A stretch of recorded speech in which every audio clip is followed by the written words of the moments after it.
Hey, konnichiwa, guys.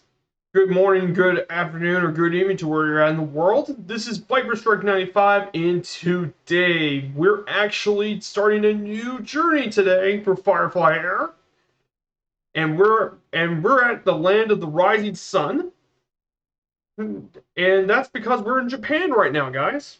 It's great to have you guys here, Costella. Good morning to you. So, so where are we at doing here in Japan today? Well, we're actually doing this for an achievement, FS Hub achievement, right now. We're actually going to be doing this achievement right here. We're doing the Beauty of Japan achievement for FS Hub.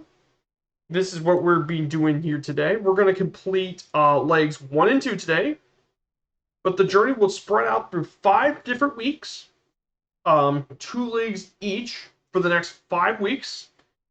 And during those next 5 weeks, we will be learning all about Japan itself. We will learn all about history, culture, geography, cuisine. We might even learn a bit about anime and all that. So I think it would be fantastic to learn all about Japan today. So it's great to have everyone here. I hope you're all doing well. So today's flight plan will take us through the island of Hokkaido.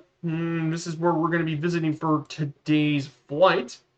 So we're going to take off here from Romeo, Juliet, Charlie, Mike. We're going to climb up to 7,500 feet. We're going to be viewing quite a few of the mountains, mainly Mount Abayatsu and Mount Toramushi, and Mount Furano. We'll be flying through quite a few of the mountains. Then we'll be making our waypoint stop here at the capital of Hokkaido, Sapporo. Then from Sapporo, we're going to make our lane here to New Cheetos Airport to complete the first leg. Romeo, Juliet, Charlie, Charlie, host of New Cheetos International Airport, which is actually which features one of the busiest air routes in the entire world from Tokyo Haneda to Sapporo. Then from here, we're going to go ahead and cross through between Hokkaido to the mainland island of Japan. We're going to be flying over Aomori, and then make our final stop for today's flight at Romeo Juliet Sierra Alpha. Not going to be flying with you today, be watching? No worries, Costella. I completely understand. You're an FSX right now, flying a Swiss Air ambulance from Bern to London City. Oh, nice. Hey, good luck with that. Good luck with that for today. So, so now the question is where we're going to be flying here today. So we're going to be flying the Cub Crafters X Cub, but this is not your normal X Cub. This is the NX Cub. The way you tell the difference between this and the normal X Cub is the nose wheel version. It's also more powerful than the default X Cub. It can go up to 130 knots. Though it can cruise up to 120. This thing can go up to 14,000 feet, and this thing is a beast when it comes to the short airstrips. This thing takes off really shortly. You don't need much of a runway. But these S Cubs in particular are made in the state of Washington, in Yakima. The Cubcrafters X Cub has come out since the early 2010s. The X Cub is their most advanced plane. Has been in production since 2016. About 20 of them have been built from July 2016, though more have been built since then. Features a V-stripe base high wing with tandem seating, just like your normal Cub. This thing is powered by a 180 horsepower engine for the base X Cub, but you can get them up to 210. It can cruise at around 126 knots and has a range of nearly 700 nautical miles. And again, this thing can also take off from really short runways, which is what this plane was meant to be taken off from. So let's go ahead and get this plane started. Now, if you want to join me, I'm on East USA server for any of those. I know Costello's not joining, but if anyone else wants to join, feel free to actually join me on that. So let's go ahead and get this Cub started.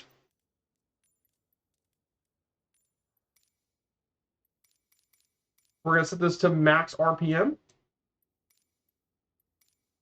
parking brake is set. Fuel selector is to the fullest tank. Then we just turn on the master switch. Boom.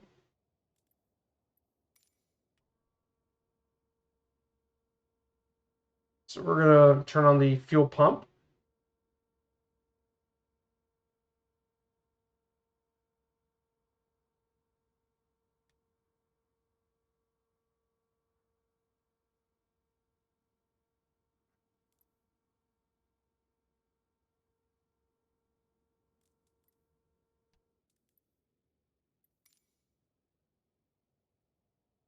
Bridge. Then we set the menus to both. We turn on the alternator. That sounds good. Then we open a 1/4 of an inch, like right here, for the throttle. And then we gauge the starter, which is pretty easy.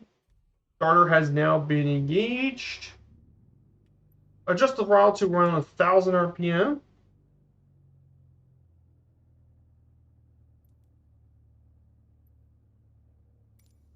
Oil pressure is good. And then we'll turn, now we need just to adjust the lights. So avionics master is on. Strobe light on.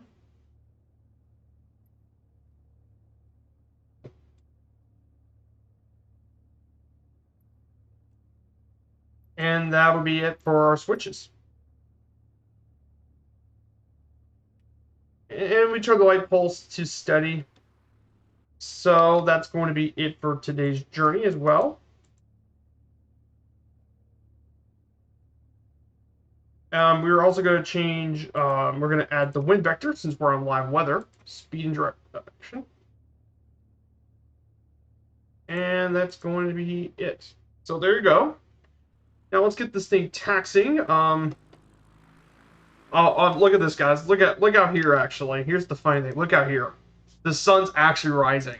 I set it during the weather to make it, make the sun rise, which makes sense. It's the land of the rising sun. I felt that would be appropriate. So yes, today's slideshow is for today. I made this for today.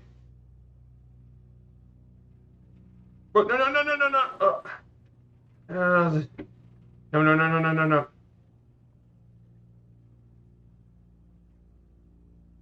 Pretend you got... Okay, the NX Cub can sometimes, if you're not careful, it will do that. But today's thing is we're going to be talking about all things about Hokkaido. And then, like 2, we'll be talking about the overview of Japan and through its history. As Japan's history is quite a long one itself, Japan's history is rich and long.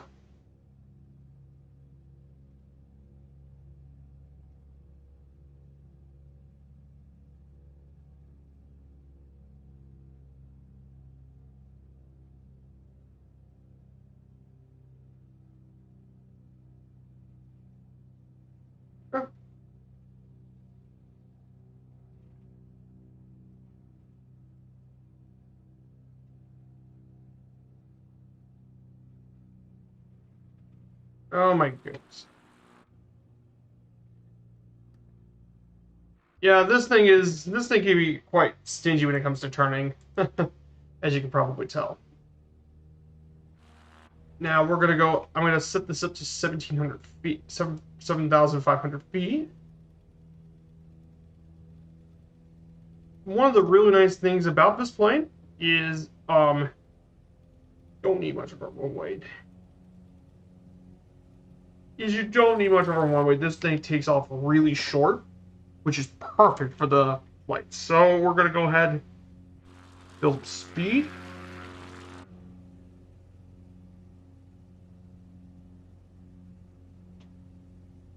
So I hope you guys are doing well for today's flight.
just love. It's lovely here. Yes, I love the sunrise.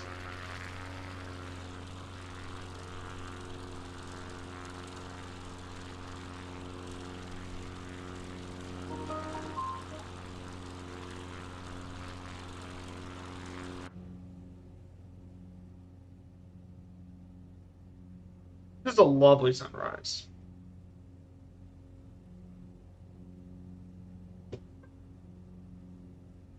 I'm going to push the propeller RPM back a little. Now we're going to go to 7,500 feet. Our heading should be 258. I'll go ahead and even this up pretty soon. 258.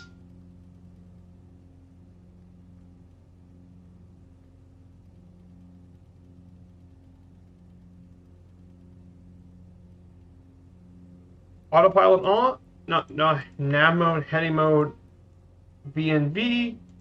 And we're going to go ahead and set our climb speed to around 85 knots. Should be pretty good. And we can climb up to 7,500 feet, which would be our starting altitude. It is stunning. I completely agree.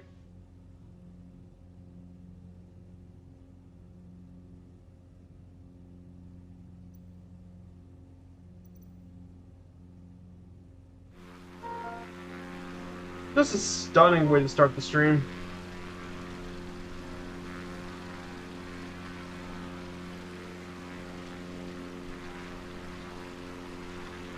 Just a great way to start the stream. I mean, it makes sense. This is the rising sun, after all. I mean, it has to be done a certain way. I have to do it a certain way. Oh, look at that. There's even a rainbow. Just note. I just know it looks like a rainbow. That's cool.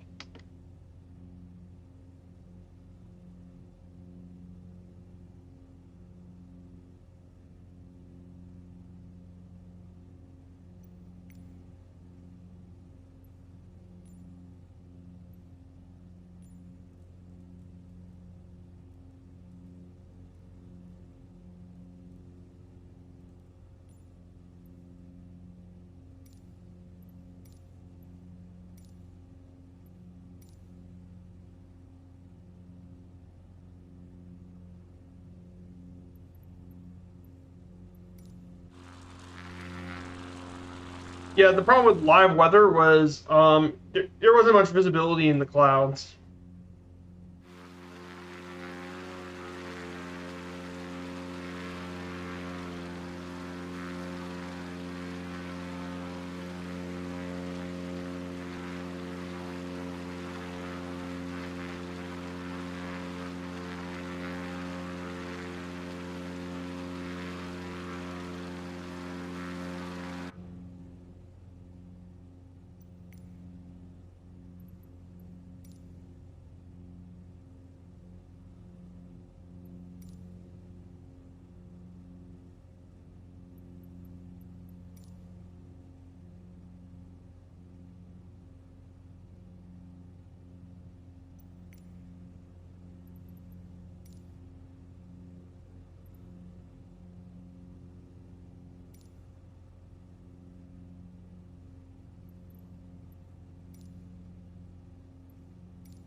So, guys, I think it's time I bring up the slideshow for today's flight. So I built this one. This is actually one of my longest ones I've done so far. And this one's pretty cool. So this one is the this is Japanese Adventure. This would be the slideshow for the entire journey. But let's go over what we need to be covering for the first leg of the trip. So let's talk about where we're going at today. So today we're actually going to be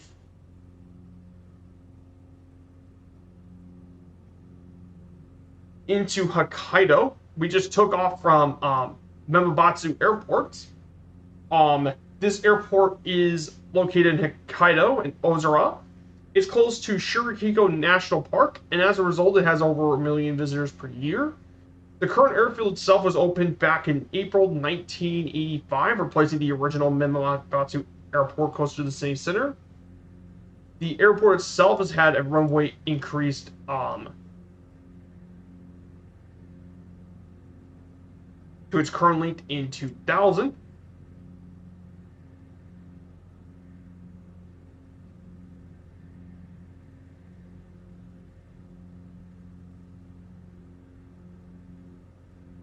So Minamata Airport usually serves quite a few airlines, mainly All Nippon Airways (ANA) serves it from Nagoya. Japan Airlines flies here from Haneda Airport. And a smaller regional budget airline, Peach Aviation, flies from Narita and Osaka. They fly here as well. The runway is about 1836, 8,282 feet. So that is about our airport where we're visiting today. Hey, friends all, can you recap the different types of Cubs? Yes, the different Cubs, friends all. Good to have you here. So the one I'm flying with the nose wheel is just the normal NS Cub you get from the Game of the Year edition. This is not the Monster NS Cub. That's a different kind of plane. That one has NOS and all that. This one doesn't have it. But good question. So let's go back over to the slides. So now we get to Hokkaido. So this is where we're flying throughout the first leg. We're mainly flying through the island of Hokkaido. Hokkaido, for those who don't know, is actually one of the 2 islands that make up Japan. It's the northernmost of the 2 islands from Honshu. Honshu is the main island. And now in real life, they're connected by the undersea railway, the Seikon Tunnel, which was built back a long time ago. It is the largest and northernmost prefecture in Japan, and it's separated by the Tsugaru Strait, is what separates between Hokkaido and Honshu. For a long time, this has been where the indigenous Ainu people lived, but it was taken over by the Honshuans back in the 17th century when settlers migrated here, and it resulted in a lot of the clash between them and the locals. And in 1869, it was annexed by the Japanese Empire and named Hokkaido during this time. Hokkaido itself is divided into 179 municipalities, and there are 35 different cities on the island. The largest is Sapporo, which is where we're going to be visiting here today, and is the only ordinance-designated city in the entire prefecture. So definitely pretty interesting as well. The history of Hokkaido can go all the way back to the Jomon period, around 15,000 years ago. And during that time, this was, in contrast to Honshu, the main island, Hokkaido did have a lot of conflict during the region. About 2,000 years ago, the island was colonized by the Yayoi people, and much of the population shifted away from hunting and gathering all the way into agriculture. Now, in the book known as the Nihon Shoki, which was finished in 720 AD, this book was translated as the Chronicles of Japan, by the way. That's what the name Nihon Shoki was translated to from Japanese. And that one is actually the second oldest book in classical Japanese history. It's said that the first mention of Hokkaido in recorded history, in accordance to the text, Abe no Hirafu, he led a large navy and army to the northern areas from 658 to 660 and came in contact with the 2 other ancient people of ancient Japan, the Mishihashi and Emishi. One of the places he went was called Watarishima, which often was believed to be present-day Hokkaido. However, there are some theories with the event. Now, during the Nara and Heian periods, from 710 to 1185, the people of Hokkaido did a lot of trade with Dewa province, an outpost of the central government in Japan. From the Middle Ages, the people of Hokkaido began to be called Ezo, and subsequently, the island has now become known as Izoshi, or Ezoland in Japanese, or Ezogashima, island of the Ezo. And the people living there relied on the hunting and fishing and obtained rice and iron through trade with the Japanese.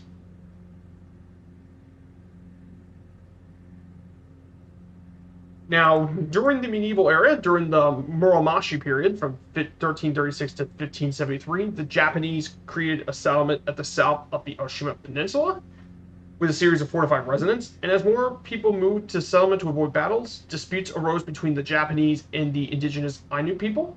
And those disputes went to war. One of those people being Takeda Nobuhiro, he killed the Ainu leader Koshimane and defeated the opposition in 1457. And Nobuhiro's descendants became the rulers of the Matsume clan, which was one of the more well-known clans in Japan during that time.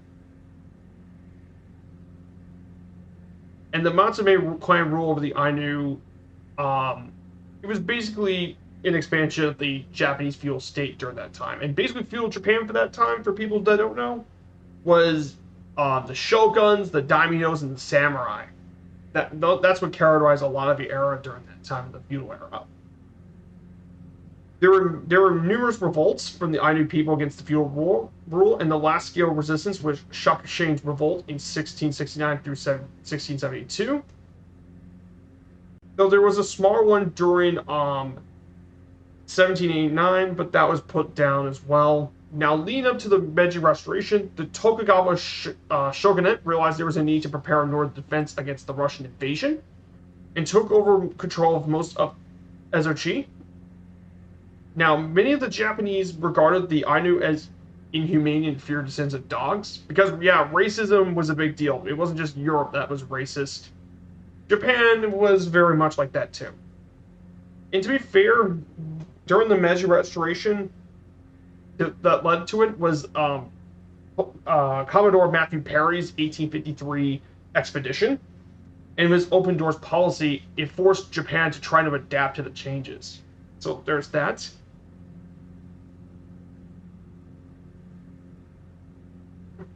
So basically, then we got to through colonial practices as well. Hokkaido became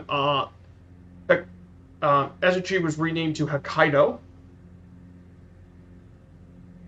in 1869, and basically they established some regional subdivisions of Hokkaido, including Oshima, Iriburi, and more.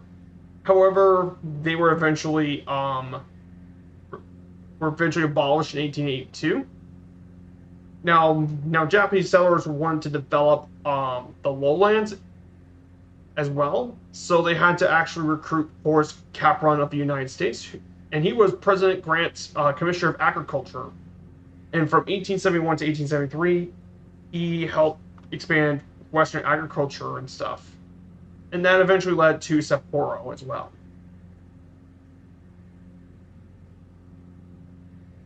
Now, during World War II,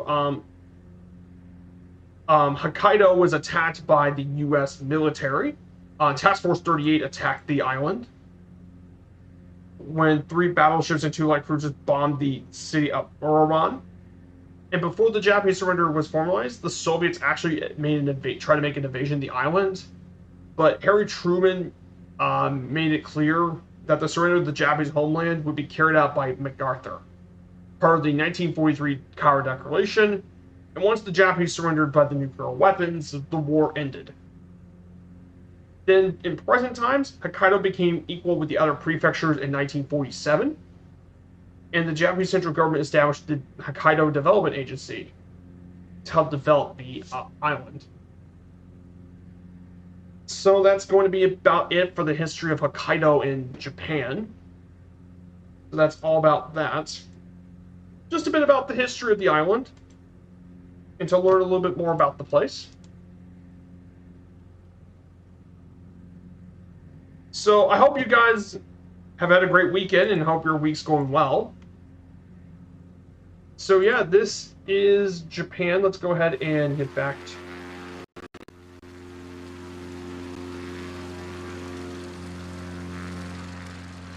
to everything. So that's a bit about the history of Hokkaido.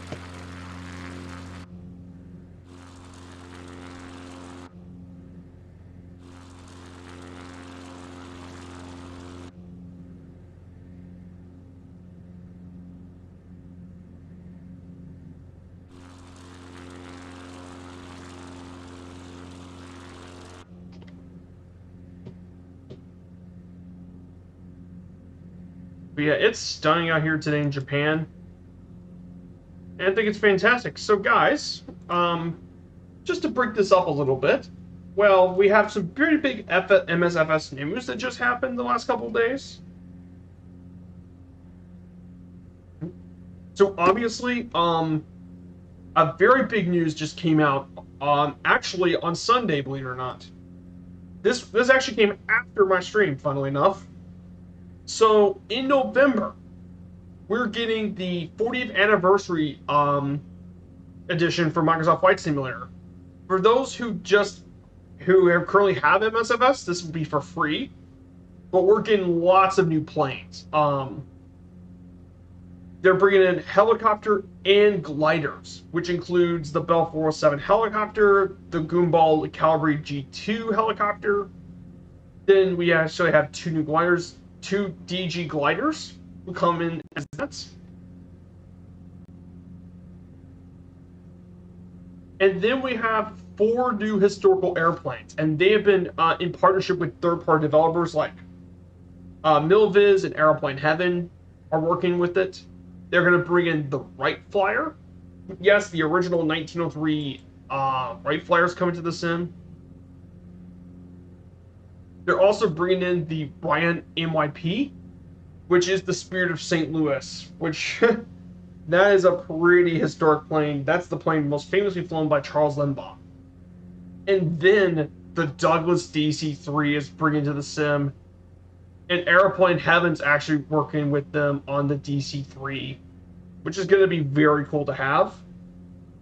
And then Milviz is working with them, and that means their Beaver could potentially be in the sim. The de Havilland DHC-2 Beaver is coming to MSFS.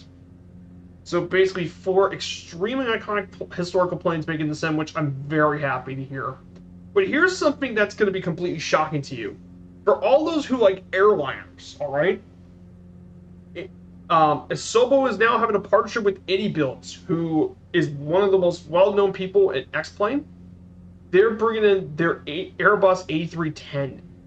Oh yeah, and it's for free. It's a free A310, which is study level A310 for free. Like, what? So basically we just saved $60 from not having to pay for a separate airliner. It's insane. That's actually pretty nuts. And that's coming in November. That's huge news for MSFS. Enormous news. And then yesterday, we actually got a new World Update. World Update 10 just came out. And it turns out it's actually the US again. This is the second US World Update. Oh, I was not expecting a second US update, to be quite honest. So it's the US in the Outer Territories. They added 12 new urban cities, including San Diego's getting new photogrammetry, Albany, New York, Key Largo, Florida, and Eugene, Oregon. Those are at least 4 of the 12. And they also built 4 new handcrafted airports from Gaia: Catalina, Valdez, Lake Tahoe, and Block Island State Airport. Catalina in California, Valdez in Alaska, Lake Tahoe in Nevada, and Block State in Rhode Island. And they added a bunch of new POI landmarks. Lots of new ones. Including Old Geyser, the USS Ulysses Grant Memorial, the World War II Memorial, USS Alabama. Old Faithful Geysers actually added to the sim.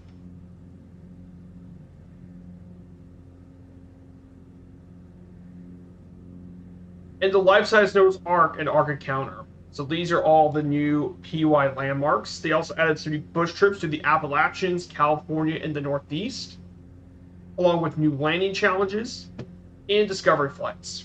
So yeah, it's I was expecting another U.S. World Update, but I mean, as an American, I'm not really complaining about the new U.S. World Update. Not at all. And then they also came out with the new local legend too. So Coronado has worked on this with Asobo. They're bringing in the iconic Beechcraft Model 18, the Twin Beech. Definitely one of the most famous aircraft of its era. Over 9,000 of them have been produced. And I mean, it's a vintage airliner, basically. The Beechcraft is an all-around, just incredibly versatile plane. It could do transport. It could be as a servable little airliner. It was for cargo, executive. It can even be used as a military plane for bombing and all that. Yes, they use these as an attack and bomber plane for training, aerial spraying, firefighting. I mean, the Beechcraft Model 18 could really it could do it all. Such a versatile airplane. So yeah, I've heard it's actually quite good. I watched AV Angel's review of it. She actually really likes it, so that's really great news to hear.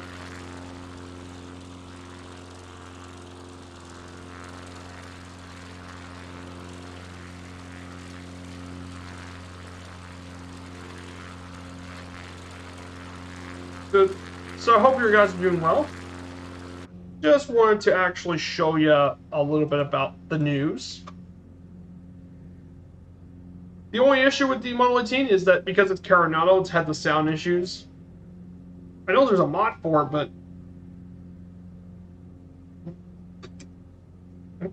but this is beautiful here. We're now getting through some of the mountains. Oh, and by the way, guys, one more thing about Japan as well. This is actually the first, this was where the first World Update took place, here in Japan. Now, I don't know if they want to come back to Japan, I guess, to do another World Update. But I mean, I'm glad that Japan got something, considering just how great this terrain and scenery is in Japan. So, that's just what I want to talk about for right now.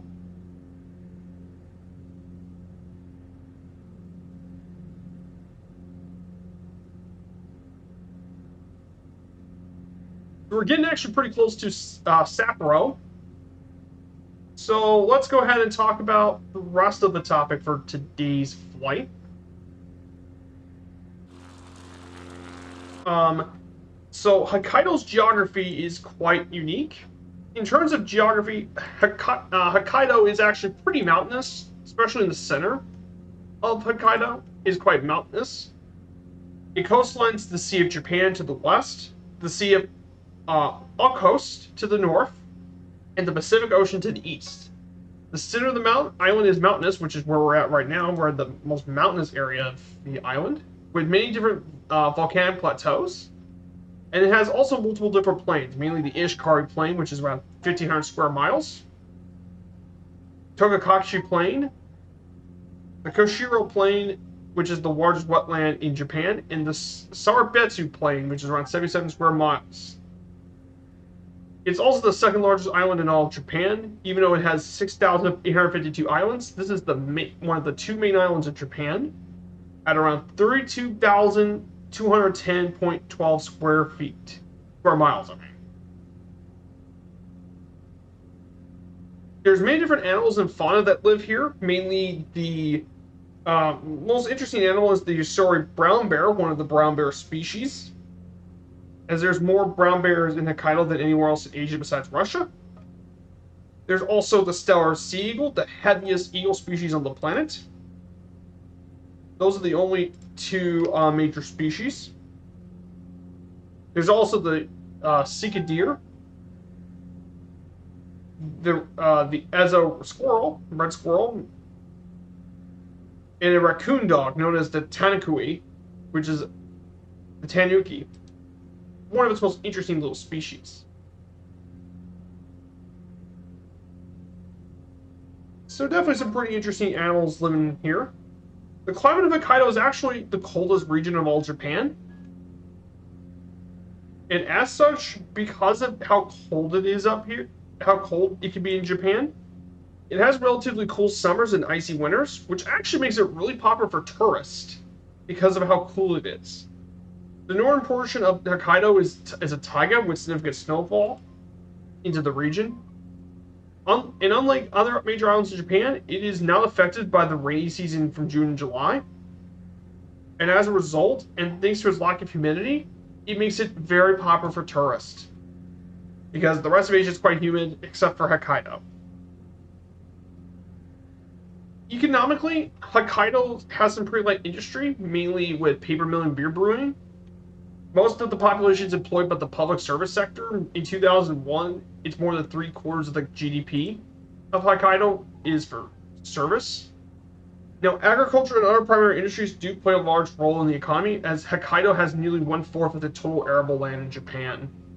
So as a result, agricultural products like wheat, soybean, potatoes, and more are very important for their products. Also, forests as well give Hokkaido a major part of its timber industry. But of course, tourism is especially important considering the cool summertime attracts a lot of visitors from Japan and other Asian countries. Transportation-wise, Hokkaido, the only land link from Japan to Hokkaido is the Cyclone Tunnel, which is around 33-mile underground tunnel. But most travelers tend to travel the island by air, with the main airports being New Chito's airport. And apparently, I think I said this earlier, but Tokyo to Chitos is one of the world's busiest air routes, second busiest actually, hauling more than 40 wide-body round trips on several airlines each day. It can also be reached by ferry from Sendai, Niigata, and some other cities, with the ferries from Tokyo only doing cargo. And also, finally, it's home to one of Japan's melody roads, which are made from the grooves cut into the ground. And if a car drives over it, it causes a tactile vibration and audible rumming transmitted through the wheels to create a melody. Pretty cool stuff. So that is a bit about Hokkaido. There's a bit about the yeah, this area is just stunning. I mean, would you look at the state of that? That is just, that's a very nice area to fly as well. Just beautiful.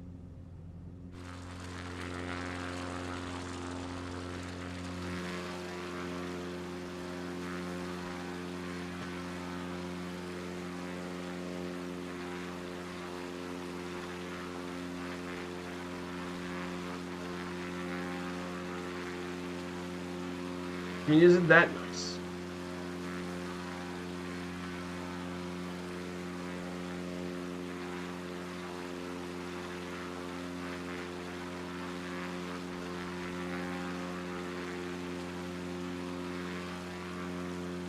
Just incredible, man. I like Hokkaido. This is nice.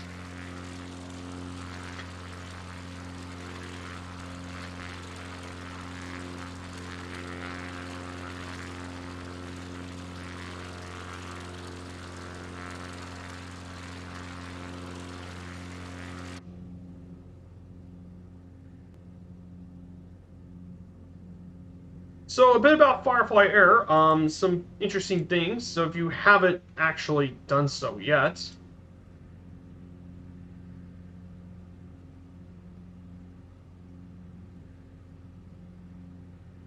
so if you haven't heard about Firefly Air yet, it's a virtual airline for MSFS, X-Plane P3D.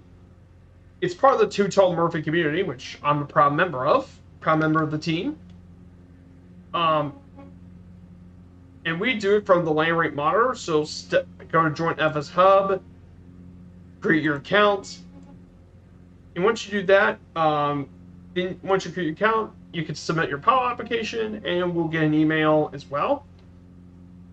Then afterwards, we download the land rate monitor, which is this little program. Let me pull this up.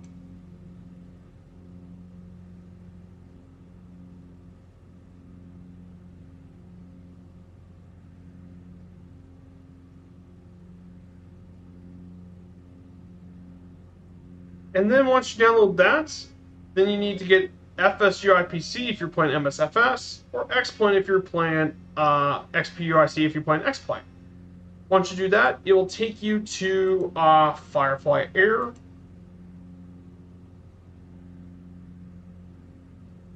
And look at that. We already have over 108 people. We're the biggest airline in FS Hub. We've done negative 257 feet per minute landing rates, over 4,250 flights, 4,285 hours, in a distance of over 1,285,003 miles. Just insane how much distance we covered. It's pretty nuts. And that's as of May. It's insane. So we have all the different ranks. I'm a senior captain. Obviously, these are a roster, quite a diverse roster of many talented pilots from our community. Proud to have them here.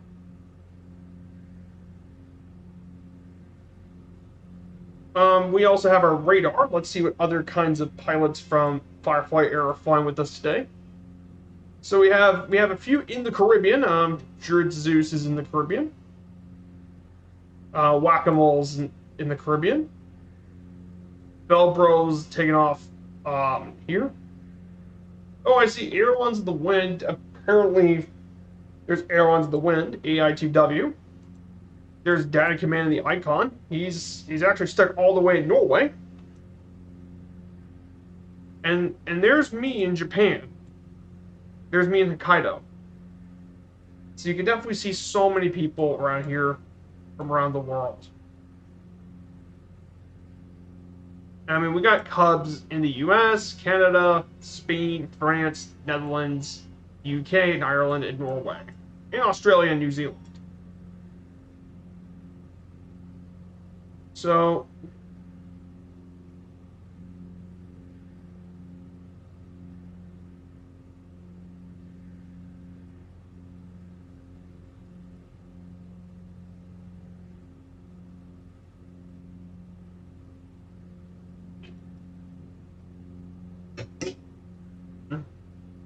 yeah, pretty cool stuff, and we even have our own achievements. We have our normal single flight achievements. There's our big event from the Atlantic. We have a couple of the flights relating to the D-Day events, the 70th anniversary D-Day. And then we have the vintage style achievement, which was done Monday. We took a finished plane from Shannon to Belfast in Northern Ireland, and then from Belfast into Edinburgh. And we did lots of vintage planes. We flew those. A lot of fun. Can't wait to see what we could do more achievements with Firefly. Pretty awesome, if you ask me.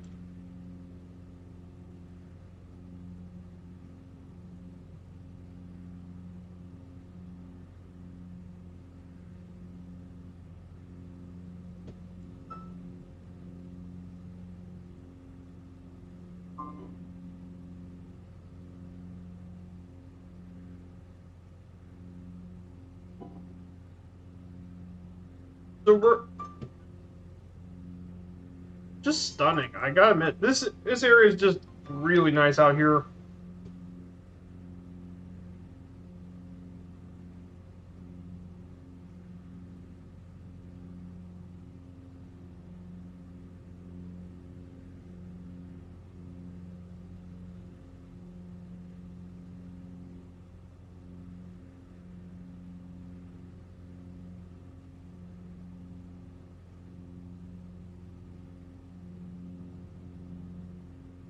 So by the way, guys, if you like what you see, don't be afraid to hit the follow button. I also do have my Discord. Click the link here and you guys can join my Discord here as well. The Stink Pit featuring all sorts of future flights and content and everything going on.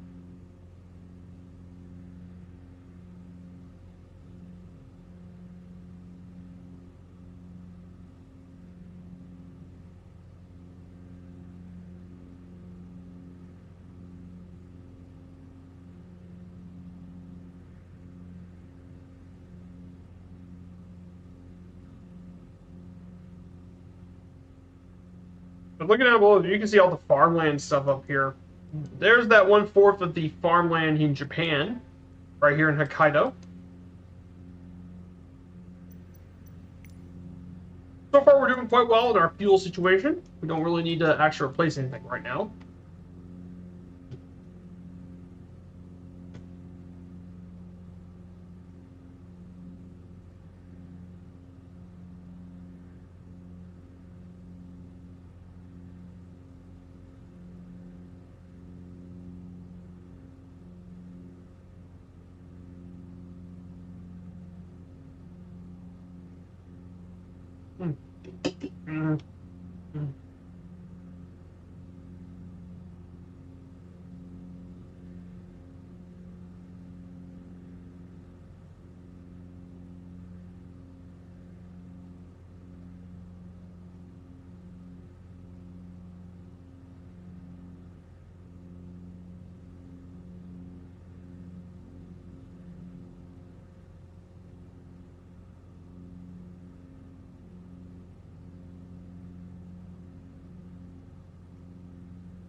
So now there's something important I do want to talk about. I think as we approach the city of Sapporo, let's go ahead and talk about Sapporo, which is a very important city here in Hokkaido.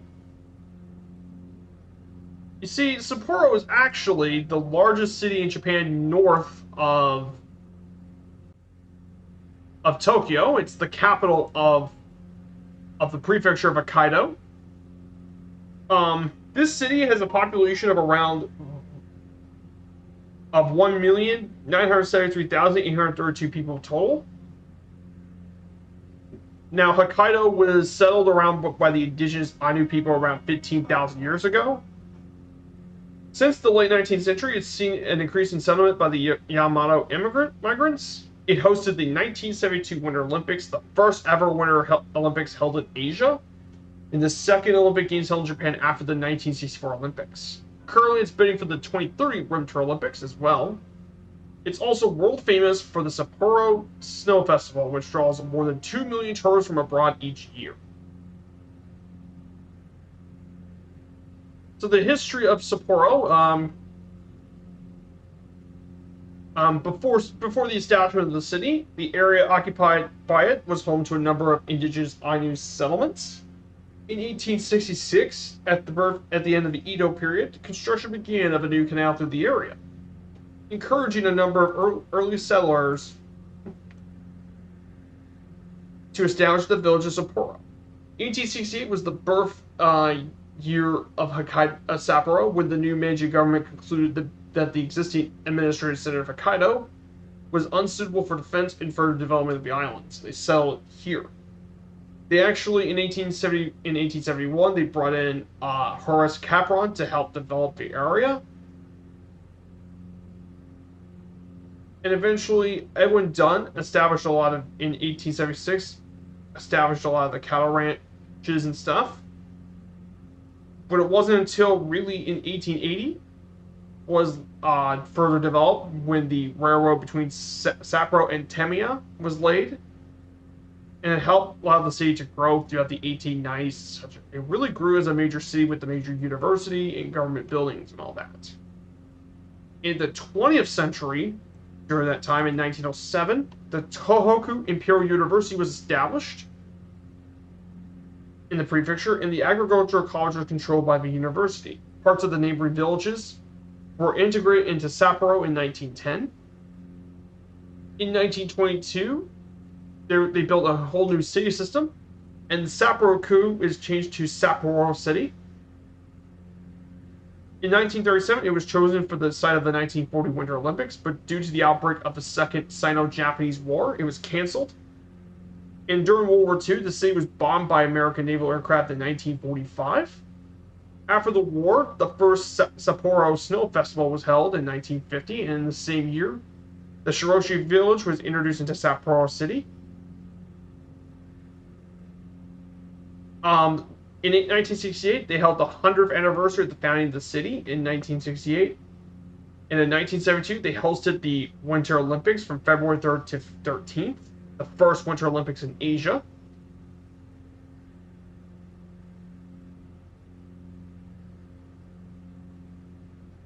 As well. And then for the 21st century, the Sapporo Dome was completed in 2001 and hosted 3 games of the 2002 FIFA World Cup. And also, the 34th G8 Summit took place in Toyoko. And a lot of people have protested it in 2008. And finally, coming into the future in 2030, there's going to be built a brand new tunnel which connects Honshu to the Hakodate, will be linking to Sapporo by 2030. So that's about the brief history of Sapporo. Economically, the city is most well known for its tertiary sector, including technology, retail, and tourism. And of course, especially because Sapporo is a destination for winter sports. Also, manufacturing is very important, like fabricated metal products, machinery, beverages, and pulp and paper as well are very important industries here in Hokkaido. So that is a bit about Sapporo, a bit of background about the city.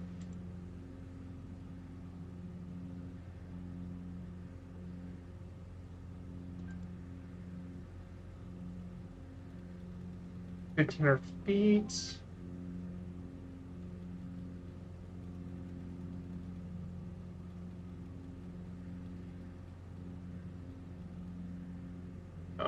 Vertical speed.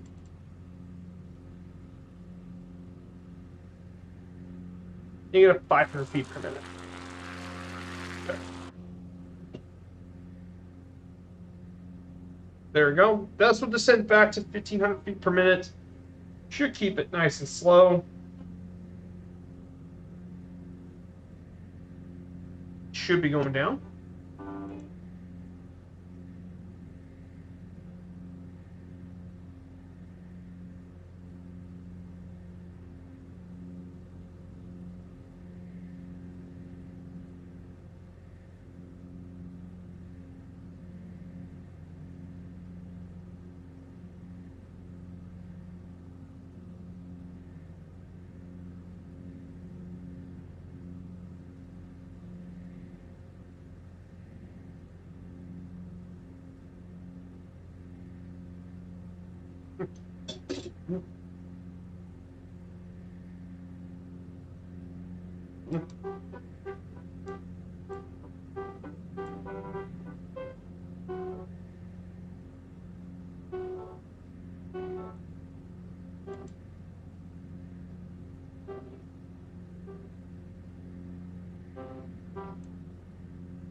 So we should be getting ready pretty soon. We should be making our landfall into Sapporo pretty soon. So here's another thing that happened during Sapporo during her time. So Sapporo was where the final performance of opera singer Maria Callas actually performed. One of the most influential opera singers of the 20th century.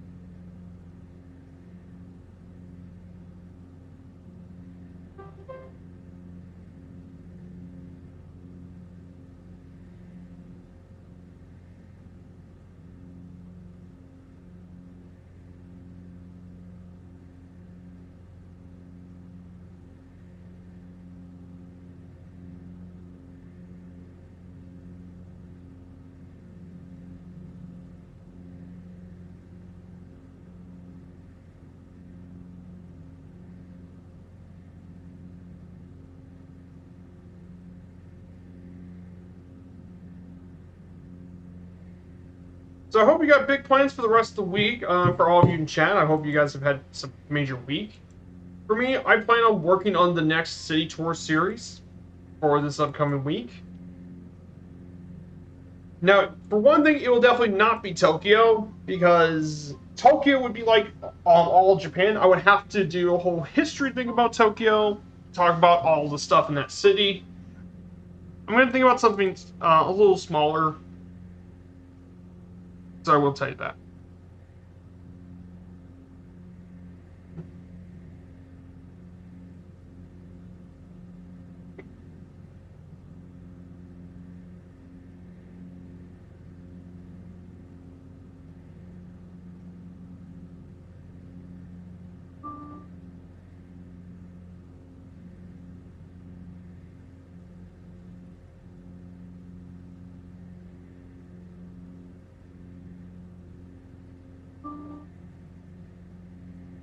I think it looks like Sapporo.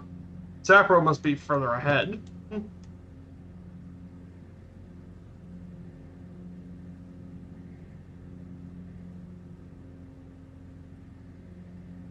Maybe I could do a whole thing on about Japanese airlines and all that. Maybe that would be one section.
But this is just stunning, guys. I mean, look at the scenery here.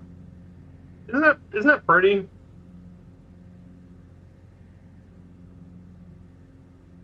This is just really, really nice scenery here as well.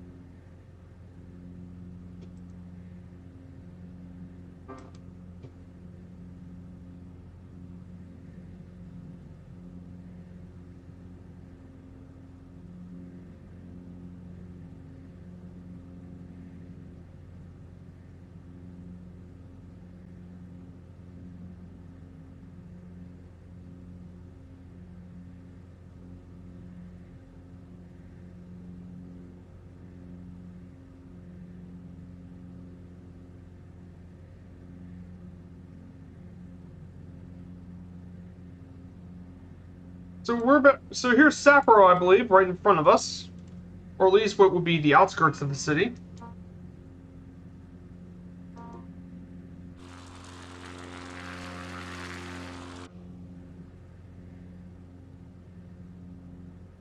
Now, there's another airport here in Sapporo, which is actually in the city, but we're not going to land there. We're going to fly around the city for a little bit and then make our way to New Cheetos Airport.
So we're now flying into now we're going to be seeing Sapporo. So here's another fact about Sapporo that a lot of people don't know about.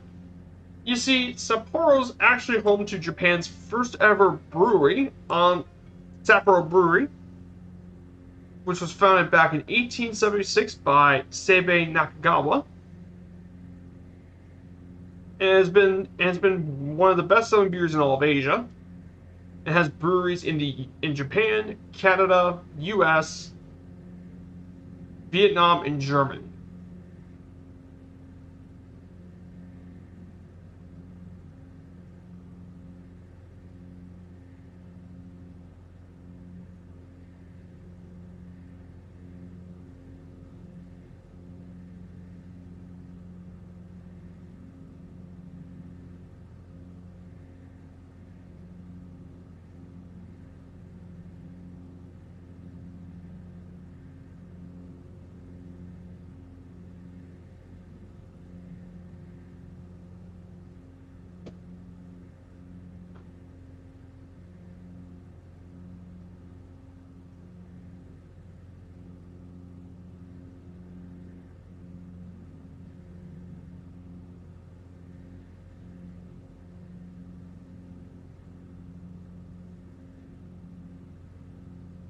So ahead of us should be Sapporo. We should be heading to the capital pretty soon. Straight ahead. So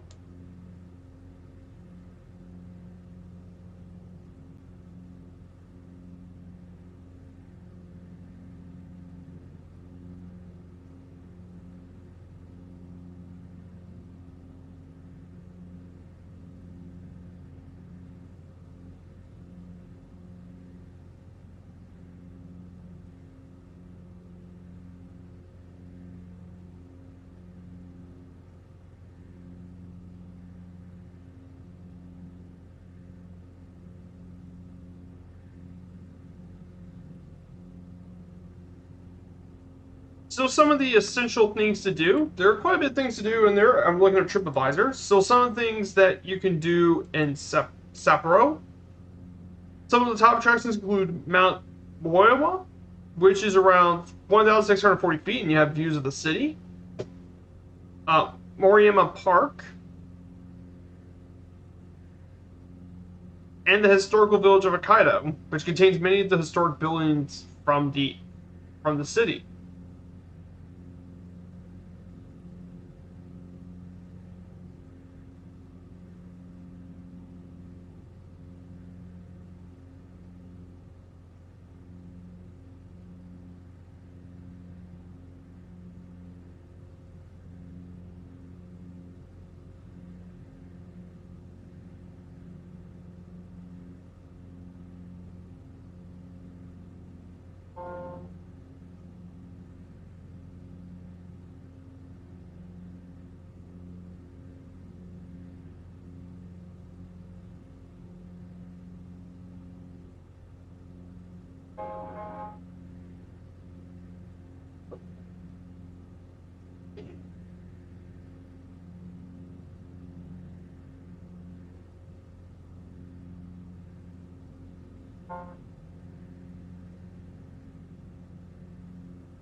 There's Sapporo. There's Sapporo down over right here in front of us is the city.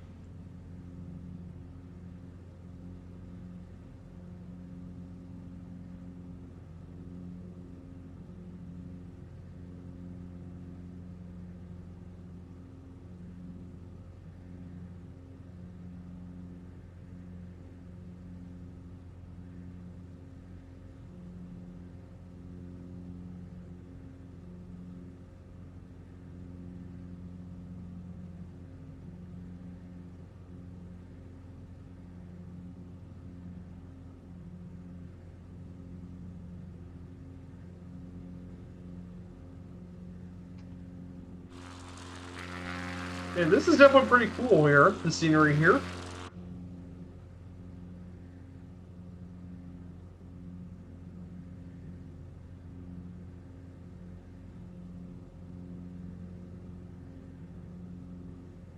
So there's quite a few mountains. One of us is actually one of the most important visitor mountains. This is Mount Moya.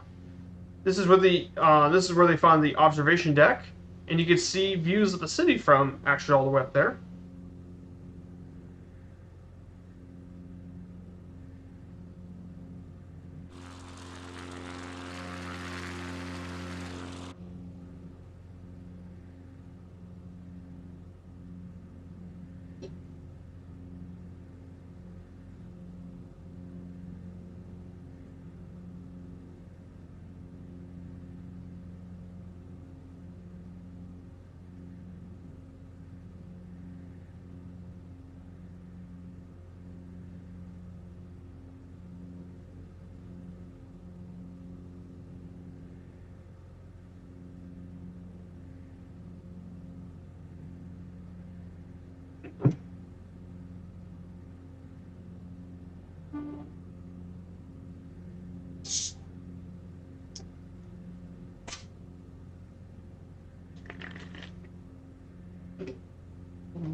So there it is. There's Sapporo.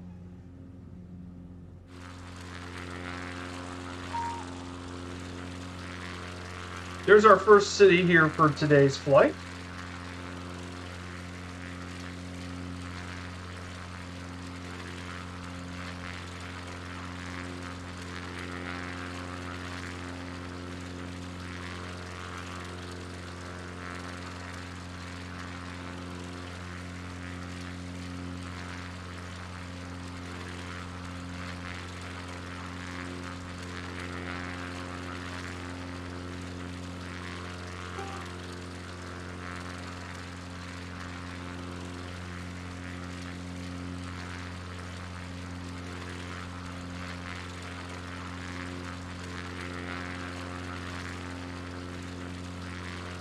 So here it is. There is the island of Sapporo.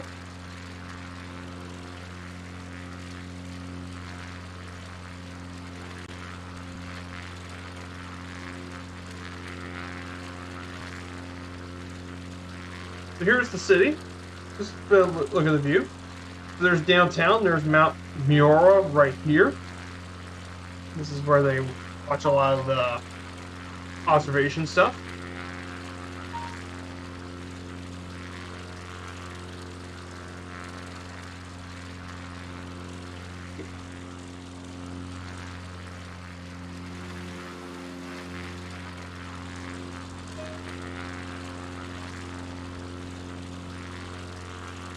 I'm going to go ahead and turn left, 148 degrees.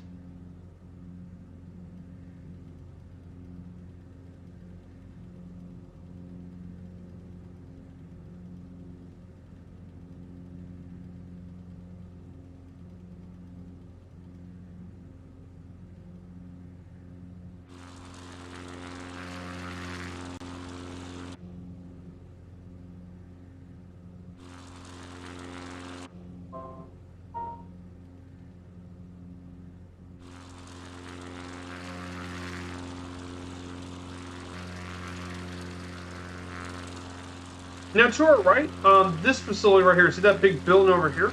So this is the Sapporo Dome. At least this is from where it's at according to the little map. This is where the Nippon Ham Fighters of the Nippon Baseball League play here. They play right here.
So finally, we're going to our final slide for this leg.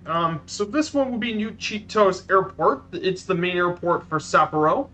It's an international airport located 2.7 nautical miles away from Chitos, which is one of the areas in Hokkaido. It's adjacent to the Chitos Air Base, which is this is part of the Japanese Air Self-Defense Force. It houses the F-15 fighter jets, the Japanese Air Force One aircraft, which is basically the Japanese equivalent to the U.S. Air Force One, and a smaller number of emergency aircraft and helicopters. Now, Chitos and New Chitos have separate runways, but connected by taxiways. As of 2018, it is the 5th busiest airport in the entire country, Japan, and is 64th in the world in passengers carried, which makes it, in the top 65 busiest airports on the planet. In fact, the 509-mile nautical mile route from Sapporo to Tokyo is the 2nd busiest air route in the world, with 9.7 million passengers carried in 2018. The only route busier than this is in Korea between Jeju and Seoul Gimpo, and that was at 14,107,414 people for a domestic flight.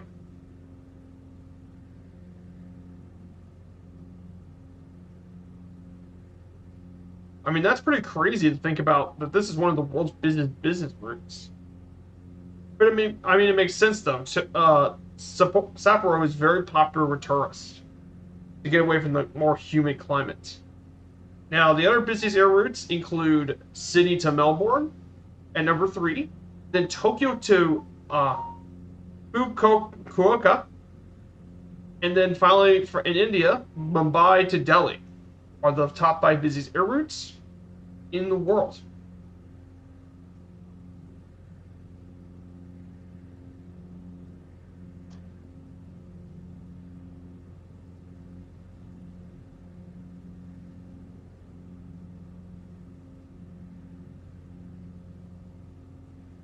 Pretty crazy to talk about as well.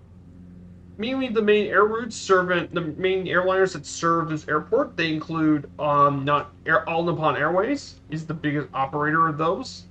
Flying to destinations include Hiroshima, Kobe, Osaka, Tokyo. Air China flies from here to Beijing. Cathay Pacific flies from Hong Kong. Korean Air flies from Seoul. Qantas, funnily enough, flies seasonally from Sydney all the way to Sapporo. That's pretty crazy. Thai Airways flies from Bangkok. Philippine Airlines does from Manila. I mean, it's pretty crazy how many airlines actually fly into this airport. It's crazy. So the question is what runway we can land on. We can land at any of the runways we want. So we should be approaching the area of Chitos pretty soon. So we'll just keep following the lines to this direction.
So we should be making our landing here. We're going to land on runway. I guess we could land on runway 18 left.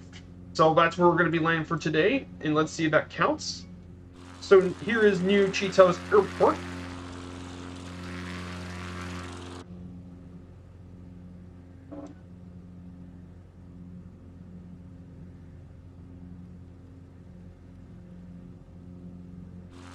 So here's the place of Chitos.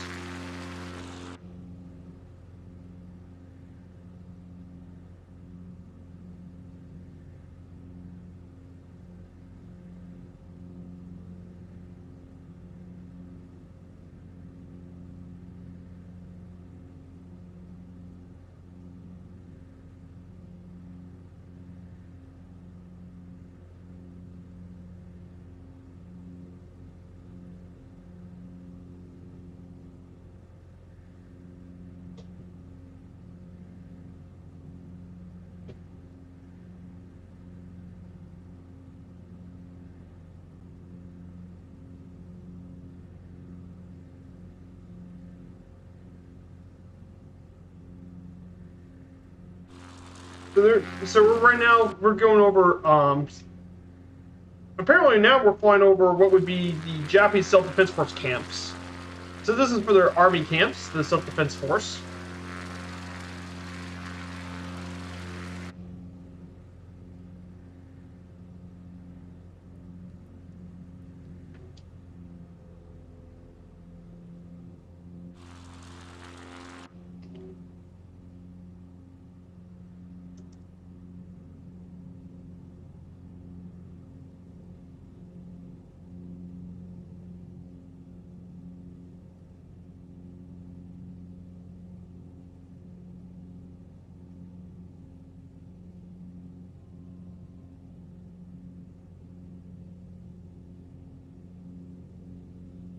This is going to slow down a bit. We're going to go ahead and land. Let's see if we get any landing predictions.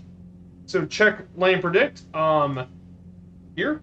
So we can predict my landing for today's journey.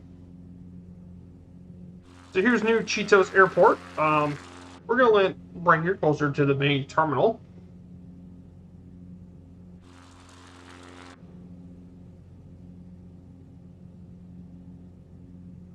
Should be a pretty smooth landing.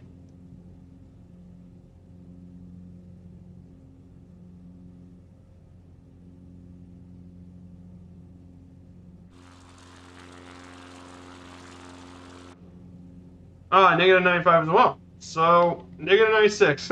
All right, then.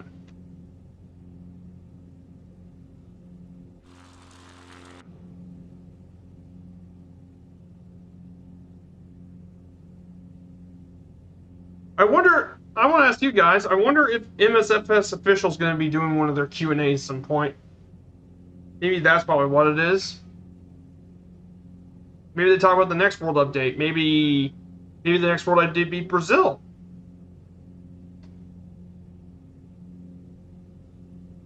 Turn off power. Reduce speed. I know this thing.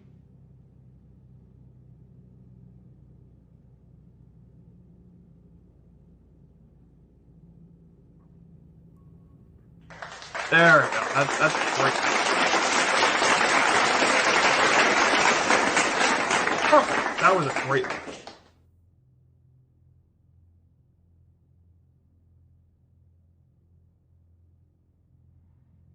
Oh, oh.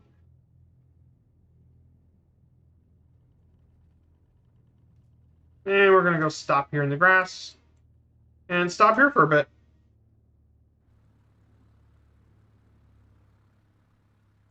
So, we made our stop here. This is our first stop of the flight for today.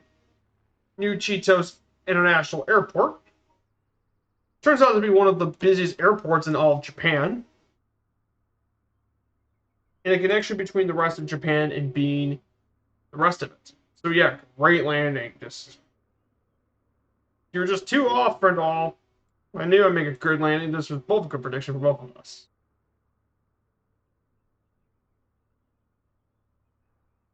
So just gonna wait here for a little bit. If you guys need a bio break, I'll be staying right here for a little bit.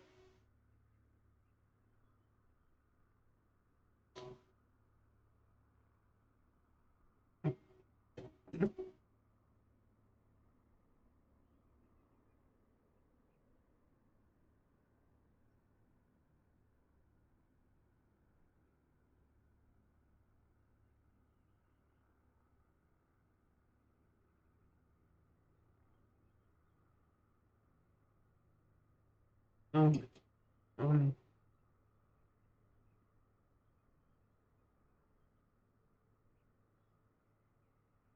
so we make our stop here for a little bit. So that is, let's see if that counts. Let's go back to Firefly Air.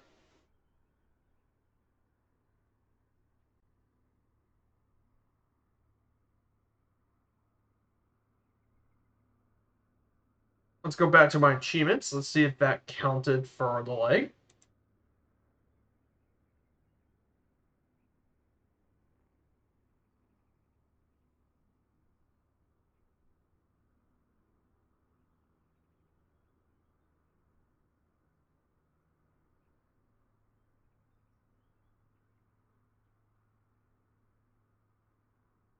Wait, it didn't count? Hold up.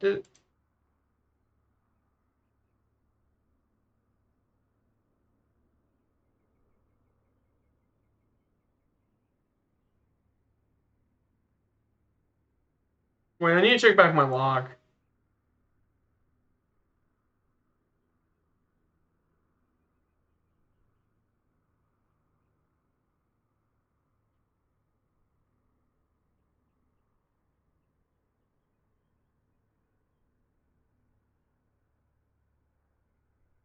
Okay. Okay, I now update. Apparently, it picked the wrong airport. You see, because Cheetos and New Cheetos are right next to each other. So, I just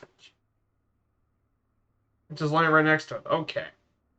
Now we can begin with leg 2 of the trip. I guess if everyone's ready, we'll be doing leg number 2. So, leg 2 of the trip will be taking us back from Cheetos. We're going to go off from here.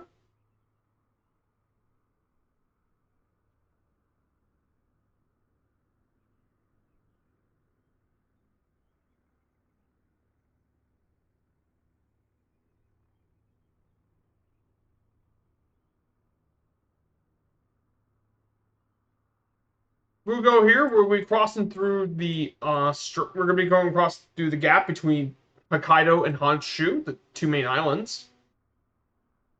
So we'll be seeing quite a few areas. We'll be climbing around 3,500 feet, and hopefully that can actually get everything worked.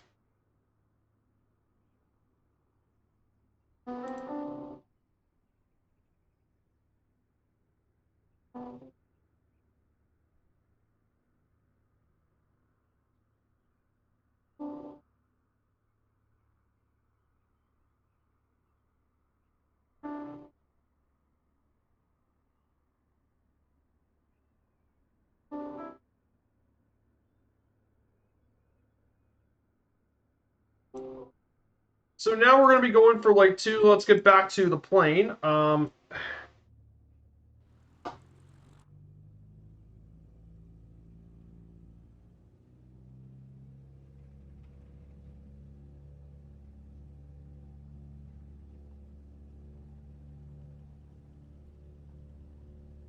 we're actually going to go on the opposite side, RJCC, and then to our final stop at Romeo Juliet Sierra Alpha.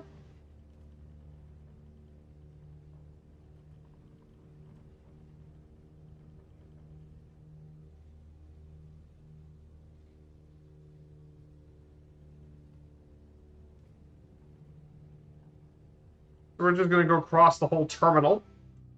This one's going to be about 3,500 feet, by the way.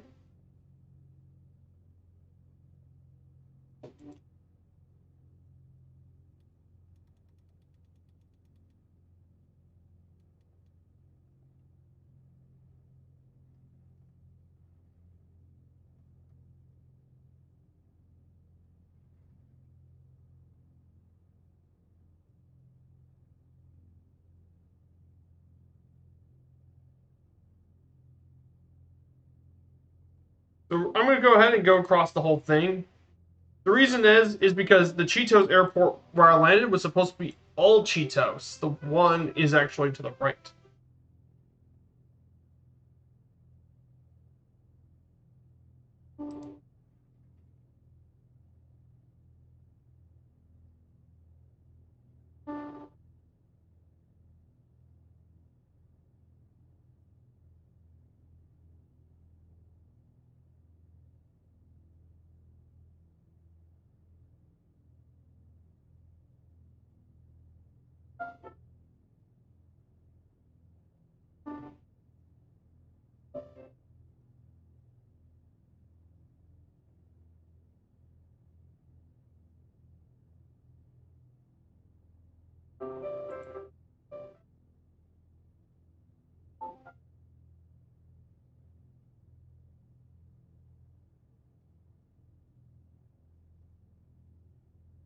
So we're going to go ahead and get this ready.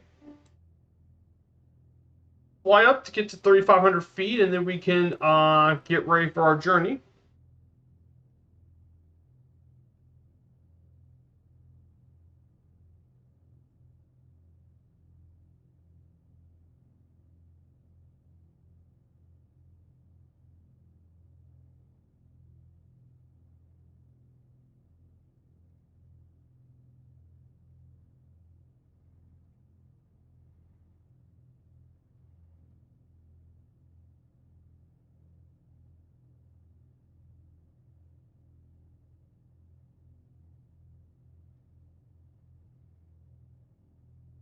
So I'm going to show you how to do a short takeoff with this thing, because let me tell you, this point can actually take off from really short distances.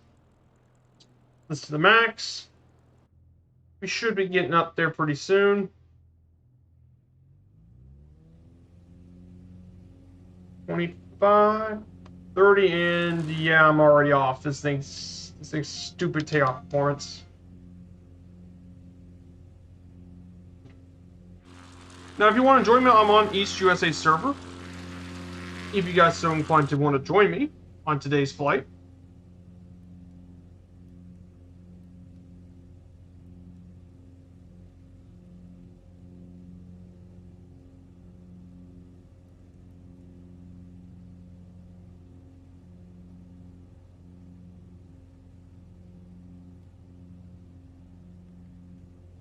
Actually, I'm going the wrong way. It's 210 degrees.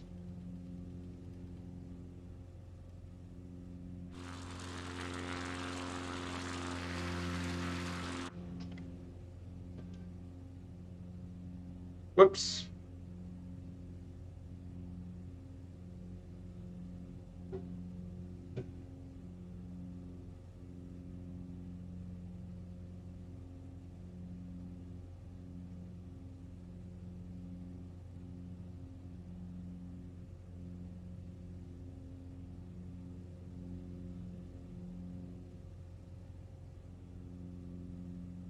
So we should be climbing up to around 3,500 feet. Won't be a pretty far journey, but we'll get there pretty easily.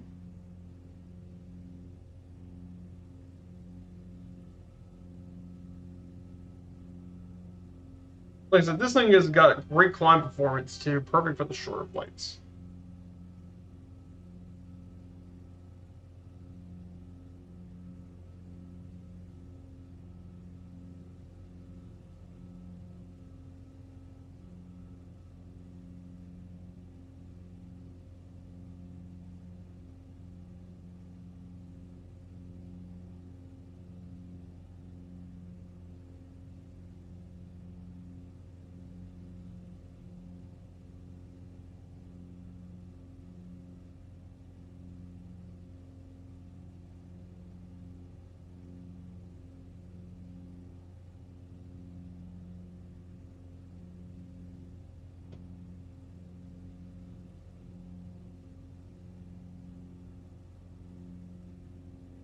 So we should do 3,500 feet. I'm going to go ahead and introduce the power a bit further. We don't need to get there super fast.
So I'm going to go ahead and get a head start for. So let's talk about part 2 of our slideshow for today's flight. So Japan is what we're talking about here. Just a bit of overview about Japan. It's actually, like the Philippines, is an island country situated on the Pacific Ocean in East Asia. It's bordered by the Sea of Japan to the west, the Sea of Ostcoast to the north, and Taiwan to the south.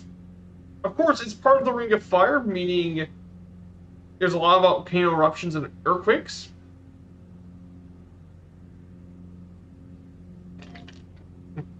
And in fact, Japan's like an archipelago. And there's over 6,852 islands in Japan. And there are basically 5 main islands in Japan: Hokkaido, Honshu, the mainland, the largest island. Then there is Shikoku, Kyushu, the 3rd largest island, and Okinawa. Now, obviously, the capital and largest city is obviously Tokyo, there's no question. But there are other major cities: Yokohama, Osaka, Nagoya, Sapporo, Fukuoka, Kobe, and Kyoto. It's also the world's 11th most populous country, and it's one of the most densely populated and urbanized in the world. I mean, it makes sense considering 3/4 of Japan is actually quite mountainous, which means the population of around 125.5 million people are on the narrow coastal plains. Now, Japan has since been a great power and is a member of many numerous international organizations, including the United Nations, the UN, the OECD, the G20, the Group of 20, and the Group of 7. Although Japan has renounced war due to Article 9 of the Japanese Constitution, it still maintains the self-defense force and ranks as one of the world's strongest militaries, even though it's for self-defense. And of course, Japan is one of the world's great economic powers, as it's the third largest by nominal GDP and the fourth largest gross domestic product. And of course, Japan is a major technological and cultural superpower. I mean, art, cuisine, music, and pop culture are massively popular around the world. So yeah, hey, Snackless Kerbal, good to have you here. Snackless Kerbal, good to have you here. So we're gonna cross the strait. We just left through the island of Hokkaido, and we're gonna make our way to the mainland of Honshu.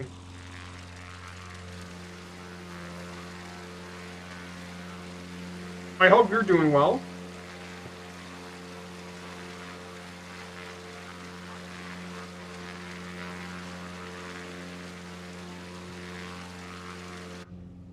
So that is a bit about a background information on Japan, some bit of background information about the country.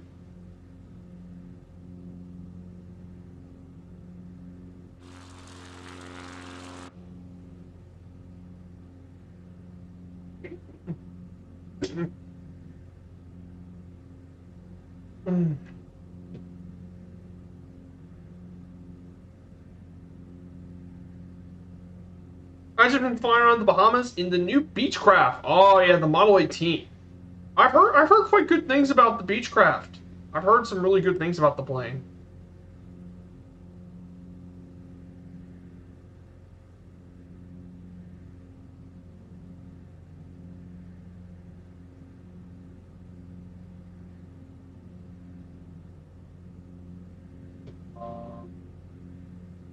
Yeah. Oh yeah. Actually, by the way, speaking of marketplace planes, I mean, I bet you guys weren't expecting this. So a couple days ago, on Sunday, they got a new plane they added. So if you're ever familiar with the Halo series of first-person shooters, you would probably be familiar with the Pelican. That thing is pretty crazy. So it can reach up to 50,000 feet, and believe it or not, and it also has VTOL capabilities. It's actually the first VTOL plane that a Solo have ever done. Yeah, the Pelican's hilarious. It's actually a very fun plane. And despite being a freeware, it's a really fun plane for freeware. And there's a lot of depth to this plane, surprisingly, with the VTOL and stuff. And the fact the cockpit is pretty original too, inspired by the Halo games. And there's a really cool Easter egg. There's a CD player you can actually press up there, and it'll play the theme of Halo. It's a really neat little freeware, and it's actually a lot of fun to fly.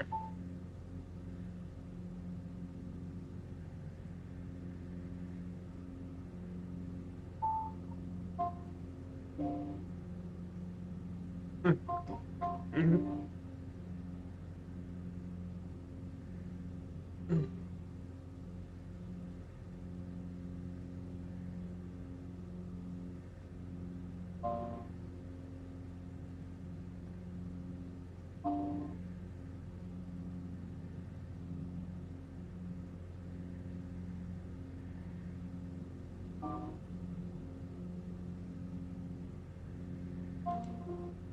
Area 51's full of them in dark stars. Yeah, they're experimental planes. You don't usually see them normally in a normal environment, that's for sure.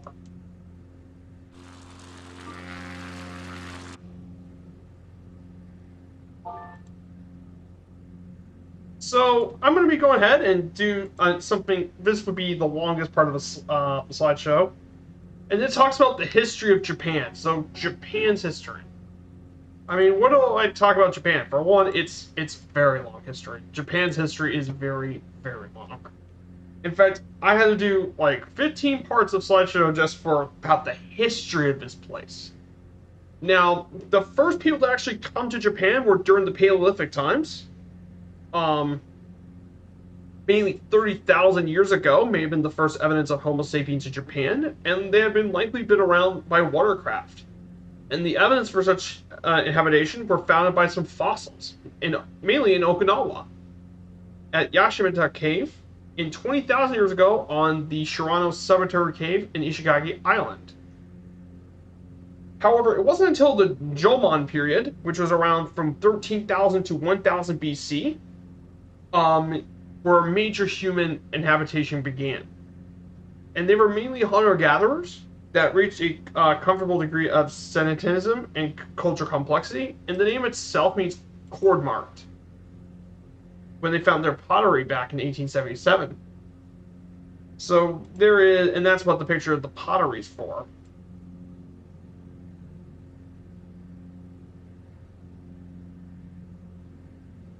Now, the Yayoi people came around during the Neolithic times,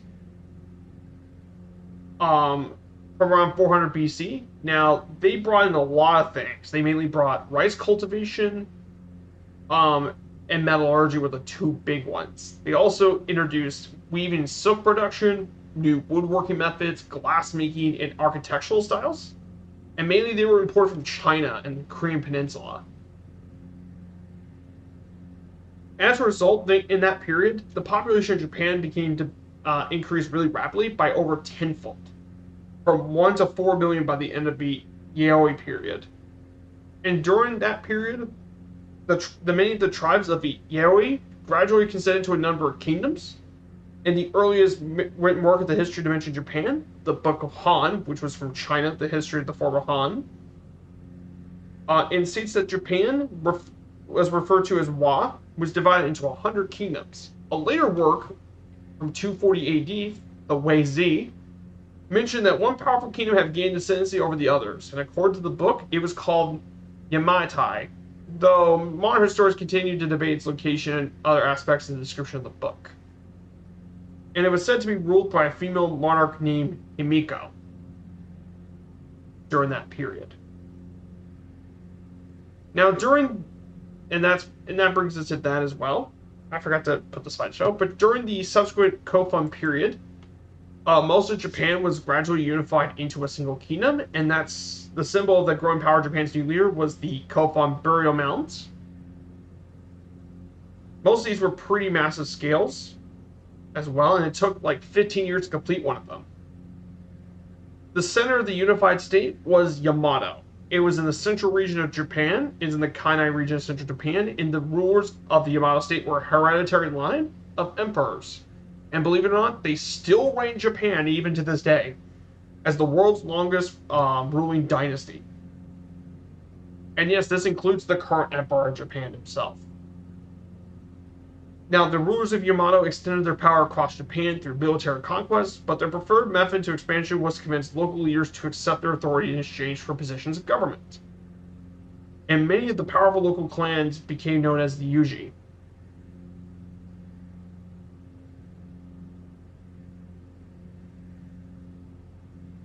Now, the Asuka period actually came around in 530 CE with the introduction of the Buddhist religion, and it came from the Korean kingdom of Baekshi.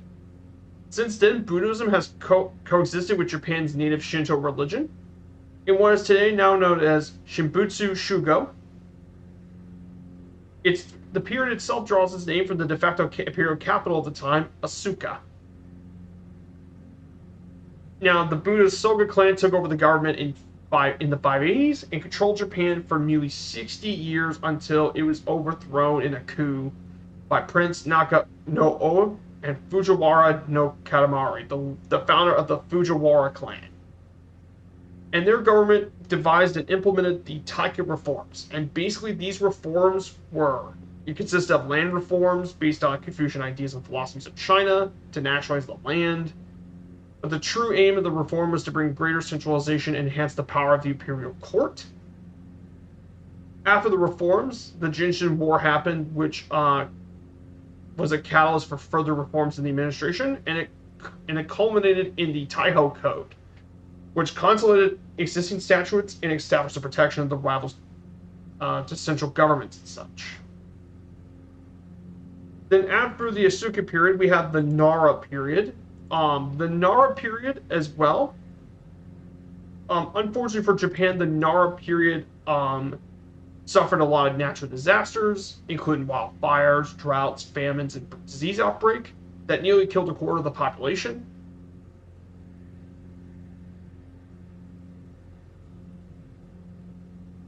And it also had religious issues with Buddhism and such. And Japan entered a major population decline that continued into the Heian period, which was the next one. And then after the Heian period, we get to the Heian period, which was 784. They moved the capital to Nagaoka. And then to Heian-ko, which is now modern-day Kyoto. And that became the capital all the way to 1968. Political power within the court was soon passed to the Fujiwara clan. And again, there was another outbreak in 812 and 814, which killed even more people. And over time, the power of the imperial court declined, as it was so self-absorbed with all the power struggles and artistic pursuits that it neglected the administration of the government. And eventually, it fell into the hands of different samurai warriors. And there were two noble families that descended, the Taira and Miyamoto clans. And eventually, they now split from the royal court into the shoguns and all that, which started the medieval period of it. And by 1051, the members of the Ob clan defied the central authority as well. And then in 1156, it disputed the throne between two rival claimants. And as a result, during the war, it led to the clans as well. And once that goes as well, then after the consolidation of power, Miyamoto and Yorito choose to rule in concert with the imperial court of Kyoto. And during that time, the emperor was known as the shogun.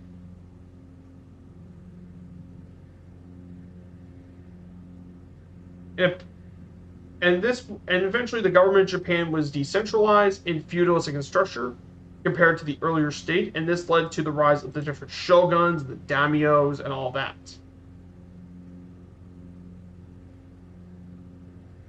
It also, in addition to this as well, in 1221, the retired emperor Go-Toba instigated known as the Joku War. It was a rebellion against the shogunate to restore power of the courts, but eventually his thing failed. And it led to him being exiled on Oki Island along with two other emperors. Eventually, the shogunate further consolidated his political power. And this led to the whole samurai armies mobilizing in 1274 and 1281 to confront both invasions from the Mongol Empire, and they actually resisted it, as the Mongol fleet was destroyed by typhoons during that time. But despite their victory, though, the defense depleted all the finances for their victory, and it had very negative consequences for the shogunates and the samurai, and eventually ended the Kamakura shogunate. Nonetheless, Japan entered a period of prosperity and population growth around 1250. As a result, with increased, with fewer famines and stuff, the population and commerce boomed, and Buddhism was spread to the masses as well, which led to. Now, of course, we get to the Muromachi period. After it, though, as a result, people were tired of the feudal shogunate, and they called themselves the daimyos, and they refused to obey the shogun. And it led to bringing the country together back in 1602. And during the final century, it descended to another period of civil war. And the shogun lost all power over the daimyo, and that means we now have hundreds of warring states during this time. which was brutal. Now, obviously, amidst all the chaos, however, there was something else pretty important as well. During the 1543, a train ship was blown off course and landed on the island of Tagashima, and it turned out to be Portuguese explorers, believe it or not. And the Portuguese traders were the first Europeans actually to set foot in Japan, and soon they would introduce many new items in the country, including, but most importantly, the musket, which if you guys don't know what a musket is, it's basically an early firearm from the 16th century. It doesn't have any rifling in it, but it's smooth barrel. But with the introduction of the muskets, the daimyos were using like 300,000 muskets. In addition, here's something else more controversial. Christianity was actually brought to Japan. By initiating commercial and cultural exchange between the West and Japan, the first map of Japan in the West was represented in 1568. Now, the Portuguese were allowed to actually trade and create colonies when they could, but eventually that was brought to an end in 1564. And as a result, the European influence in Japan wasn't that much back in the early day. Oh yeah, mainly and finally one more thing, the Portuguese mainly have their port in Nagasaki, by the way.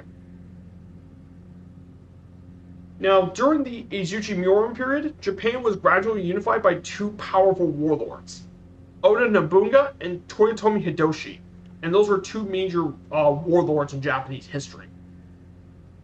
And this period takes its place from their headquarters at Tsuji Castle and Moyoyama Castle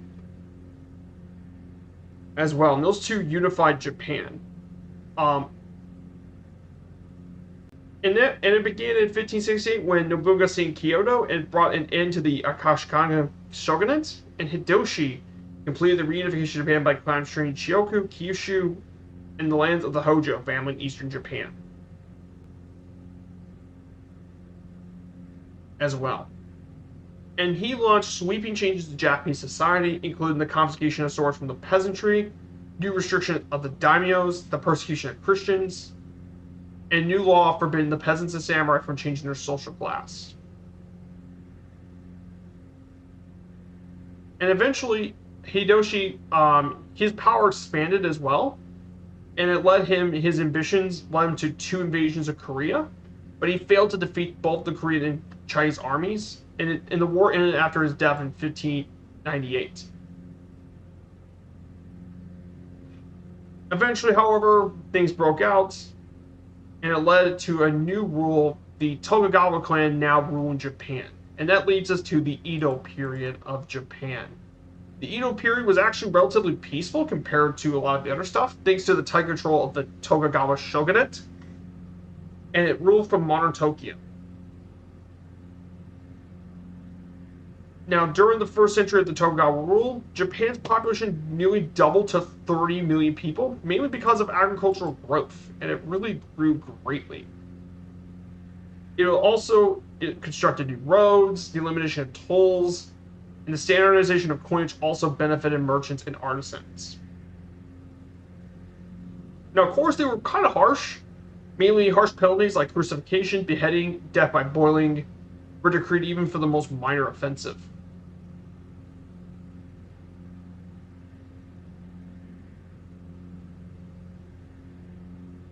And of course, he led to Japan being completely isolated.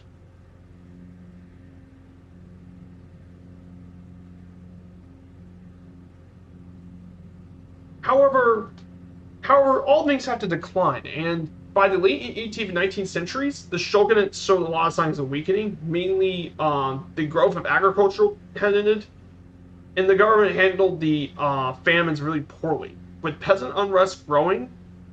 And with all the pay cuts, the samurai were distressed, and they were discontented, and it proved to be a major downfall of the shogunate. At the same time as well,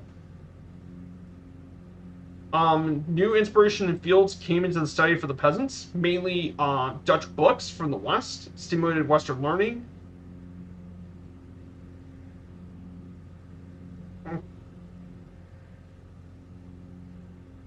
as well. In addition, there was one more major event. In 1853, a fleet of American ships commanded by Commodore Matthew Perry threw Japan into a turmoil. The U.S. government aimed to end Japan's isolation policies, and the shogunate had no defense against any of Perry's gunboats, and they had to agree to his demands to provide provisions and Japanese ports.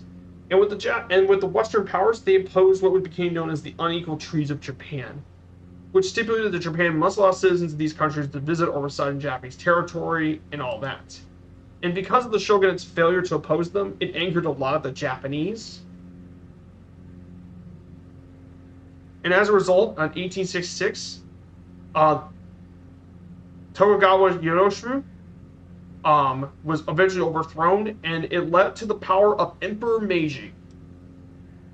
And it finally brought power back to the imperial court, which will lead us to, well, the Meiji Restoration. And in 1869, Meiji became emperor. And the imperial family moved to Tokyo, became the capital. And the leaders of the Meiji government desired Japan to be a modern nation state that can stand up to the Western powers.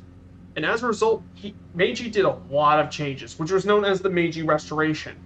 He abolished the Edo class structure and replaced the daimyos with prefectures, did tax reform, lifted the ban of Christianity, introduction of railways, telegraph lines, and education system, and it promoted widespread Westernization and hired hundreds of Western advisors to help put Japan in line with the rest of the West. And this became known as the Meiji Restoration, and its impact on Japan is still enormous. It also allowed Japan to be much more powerful militarily, and the military became a really big key in the expansion of Japan. And the government felt like that Japan needed to get its own colonies to compete with the Western powers. And after consolidating control over Hokkaido, they now turned their attention to China and Korea. In 1894, Japanese and Chinese troops clashed in Korea, and eventually led to a major victory in the Sino-Japanese War as their motivated and well-fed forces defeated the much more numerous and better equipped military of China. And thus the island of Taiwan was ceded to the Japanese in 1895. And then 10 years later, they challenged Russia, which was growing rapidly in Russia, and this was one of the European great powers. And the Battle of Yalu River was the first time in decades that Asia defeated a Western power. And this led to the Russo-Japanese War, which led to the dramatic Battle of Tsushima, which was a major win for Japan's military. And as a result, the Japanese beat the Russians in the Russo-Japanese War and claimed Korea as a protectorate, until they fully annexed it in 1910. The defeat of Russia set a massive change in the global world order, with the emergence of Japan not only as a regional power, but the main power in all of Asia. Pretty insane to think about for it. And also during the Meiji period as well, there's also a transition to a much more industrial economy, as they created factories producing a wide range of goods, and by the end of it, the majority of its exports were own manufactured goods. Some of the most successful new businesses were huge family-owned conglomerates called the Zaibatsu, mainly Mitsubishi and Sumitomo. And as a result, Japan enjoyed a lot of growth, and it led to people living much longer, healthier lives too. So yeah, turns out Emperor Meiji was one of the most important leaders if not the most important modern leader in Japanese history. Now, during the short reign of Emperor Taisho, Japan developed even stronger democratic institutions and grew in international power. Now, Japan's participation in World War I was quite limited, but it helped spark unprecedented growth economically and earned it even new colonies in the South Pacific by taking it from the Germans. However, during the 1920s at least, there was a lot of friction with literacy rates and stuff, and lead to the rise of traditional Japanese culture. Then after Taisho, Emperor Hirohito came into the throne, and currently he reigned for 63 years from 1926 to 1989, the longest in Japanese history. Now, the first 20 years of his reign was by extreme nationalism and stuff. Mainly by the end of the Taisho period, left-wing groups have been suppressed, and radical right-wing groups quickly grew in popularity. The extreme right became very influential throughout the Japanese government and society.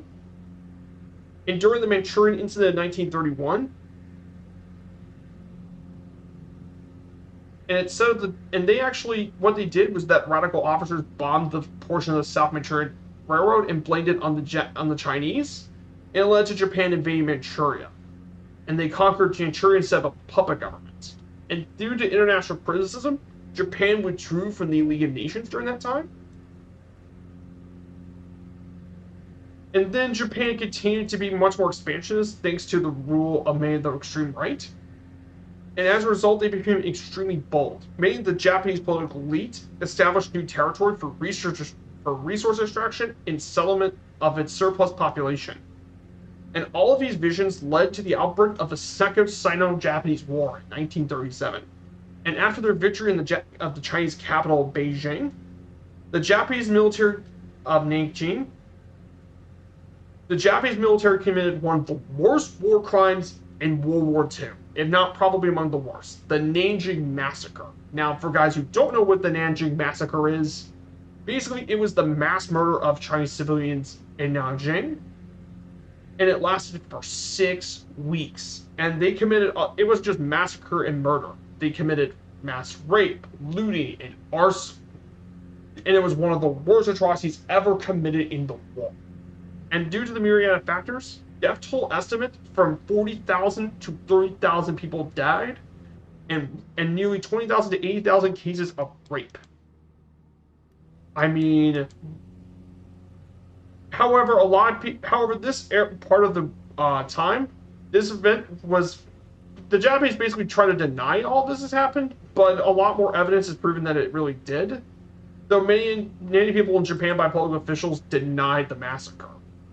And that's still an issue even today in Asia, if you ever talk about the politics of the region. Now the U.S. during that time opposed the Japanese invading China, so the U.S. actually tried to cut out its oil and boycott it as well. And in response to economic sanctions, they joined an alliance with Germany and Italy known as the Tripartite Pact.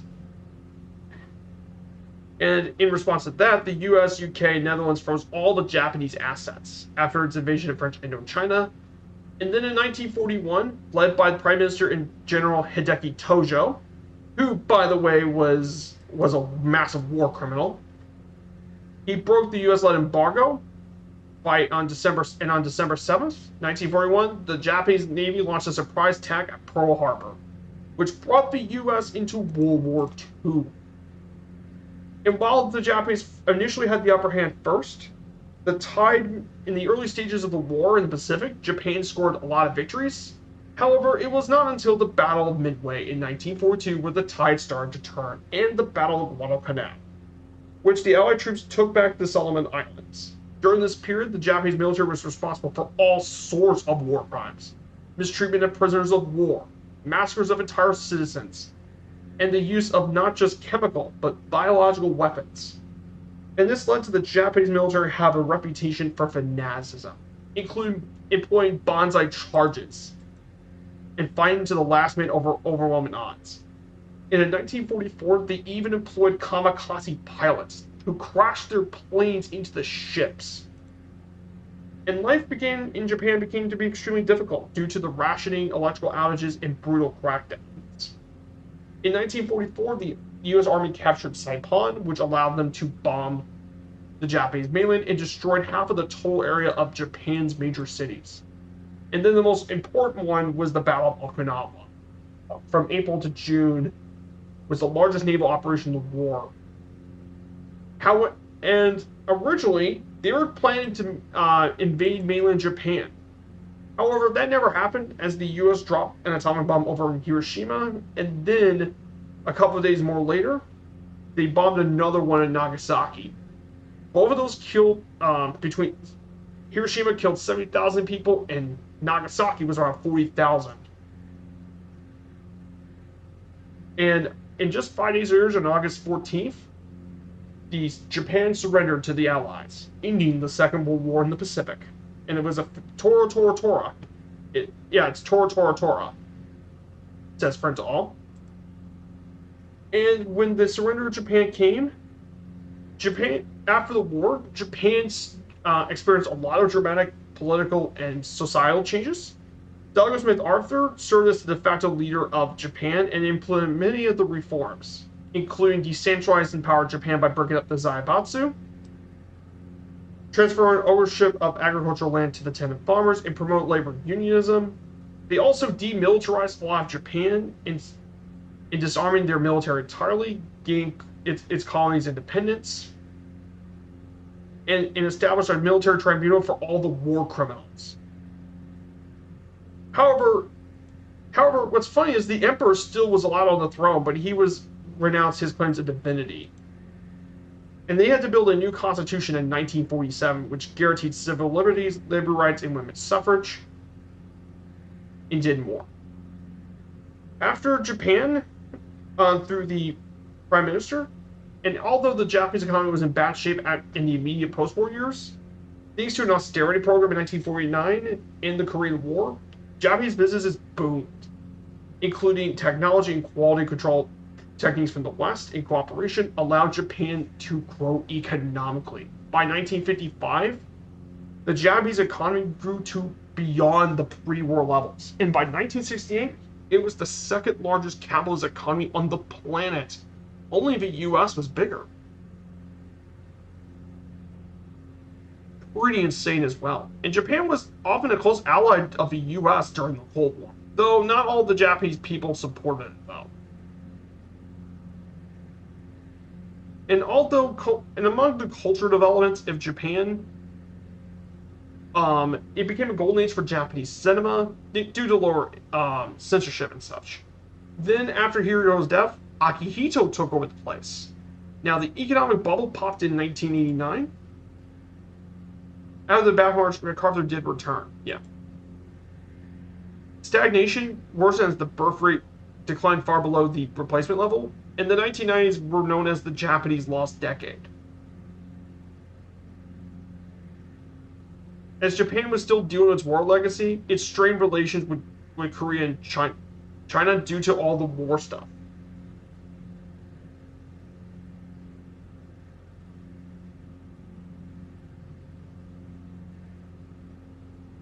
Now in 2011, one of the largest earthquakes ever recorded in Japan occurred northeast, and the resulting tsunami in the Fukushima nuclear disaster happened, and it caused a nuclear meltdown and severe radiation leakage.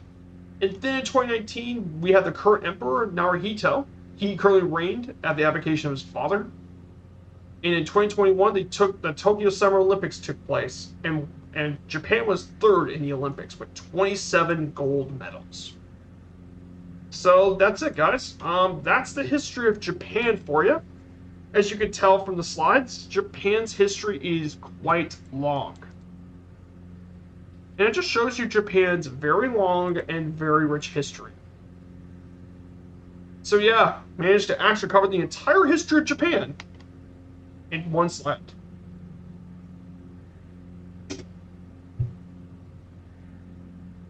So that is about the notes of the history of Japan.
Japan still and Korea still do not get along. Yeah, that's a major issue, friend all.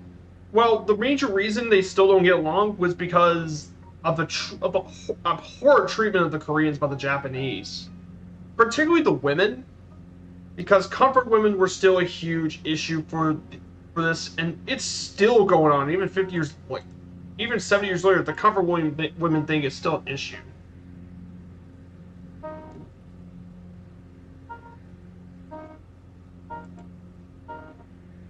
It's still a huge issue. And that's because Korea was treated brutally under the rule. Like I said, the comfort women thing is still a huge part of the issues to this day. It's still a huge issue.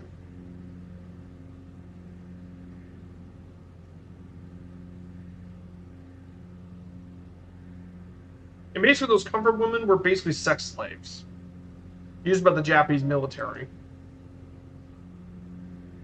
Yeah, absolutely. The U.S. was responsible for much of Japan's national defense. Yep, very much so.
So, but yeah, we're right now one of the other little islands. Yeah, this is very, very nice area. Cool.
So, guys, according to our map, it says in our map we're actually 40 nautical miles away from our destination. We should be getting here pretty soon.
Just stunning. I love the scenery here in Japan. It's just beautiful out here today. Just great scenery. I mean, I love the scenery here. I don't know if this would be better than the Philippines, though. It's definitely very stunning. I bet I can't wait to see what we see in Mount Fuji and all that.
Hey, Biggles. Which server again?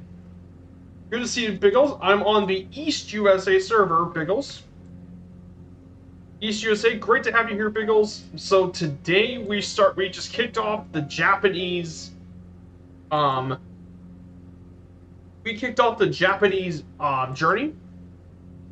We took off here from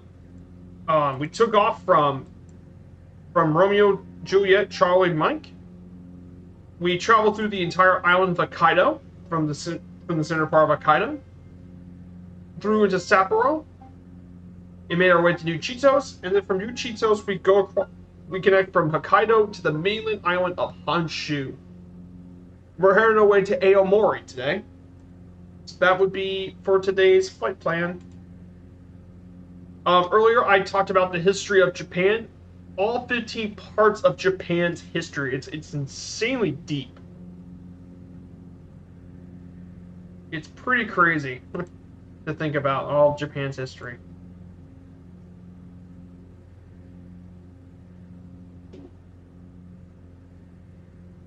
Oh, there you are, Biggles. I see you, man. I see you.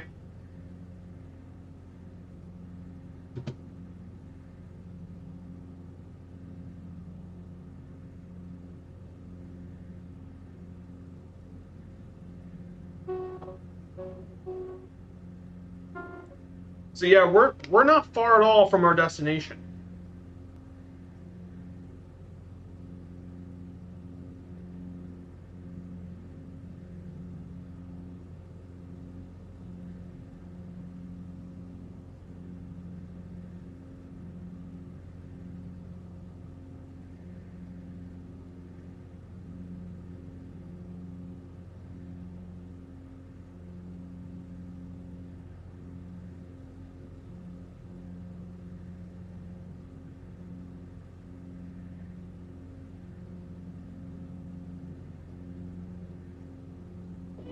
So we're now heading towards the city of Aomori. So we're gonna go ahead and complete on our slide.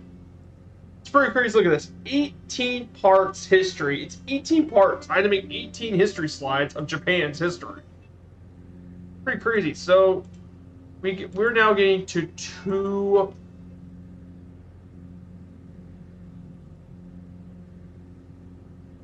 Aomori is the largest capital city of the Aomori Prefecture, one of the many prefectures in Japan, with a population of 278,964 people. It's about 340 people per square kilometer. It's one of Japan's 60 core cities in the core of the Aomori metropolitan area. Now, the name Aomori means blue forest, though it could also be translated as green forest. And it's considered to refer to a small forest in the hill which existed near the town. Now, this area has been settled since prehistoric times, and numerous Jomon period sites have been found by many of the archaeologists. The most famous being the Sanai Moriyama site located southwest of the city. During the Heian period, this area was part of the holdings for the northern Fujiwara clan, but has remained inhabited by the Emishi people well into the historic period. The territory was part of the domain of the Nambu clan during the Sengoku period, and the town was rebuilt all the way back in 626 under the orders of the daimyo Tuasar Sugaru Nobuhira, and it was renamed Aomori. The name still stuck to this day, though it did not come into common use until 1783. After the Meiji Restoration, the feudal domains were abolished, and this became the capital of the province of Aomori.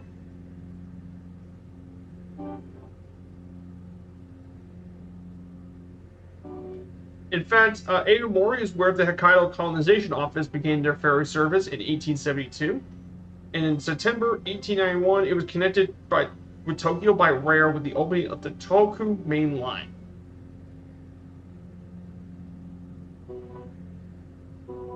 One of the more infamous incidents occurred at the Hakoda Mountains incident in 1902, when 199 of the 210 soldiers perished while attempting to cross the mountains to Toada. During World War II, Aomori was subjected to an air raid as part of a strategic bomb campaign by the U.S. Army against military and civilian targets. And that claimed 1,767 lives and destroyed 88% of the city. Post-war, it was rebuilt as a local political and commercial center.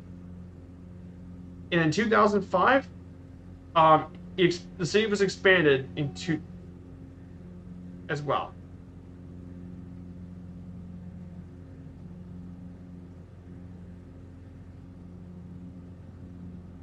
Now, as the economic center of the Aomori Prefecture, agriculture and commercial fishing only form 4% of the city economy, while the biggest being manufacturing at 16.2% and the largest being the service sector at 78.2% of the city economy.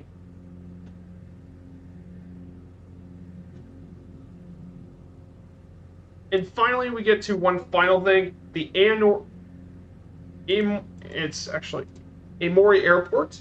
Aomori Airport is, like the previous one, is an international airport located 7 miles southwest of Aomori Station. It has international service within East Asia, along with several domestic routes, and is an international gateway to northern Tohoku. In 2018, it was the 27th busiest airport in Japan by passenger traffic.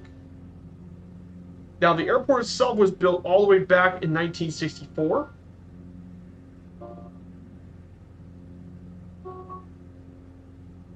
And it has one runway, 6/24.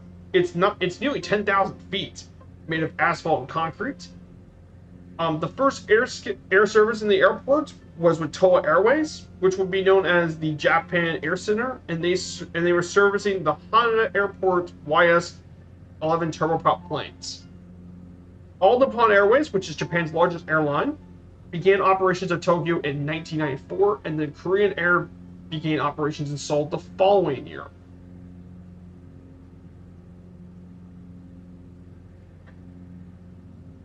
Now, there have been quite a few services. Currently, Aomori Airport serves All Nippon Airways for Osaka and Sapporo via ANA Wings, which is the regional airline. Japan Airlines serves from Tokyo Haneda. And Korean Air even goes here from Seoul. And then on charter flights, Thai Airways actually flies from Bangkok. So yeah. And I think that's going to be the end of today's slideshow, guys. That one's a big one. That was a big slideshow, if you ask me. Oh, Beagles just disappeared. Hashtag 22. Oh, no. Oh, no.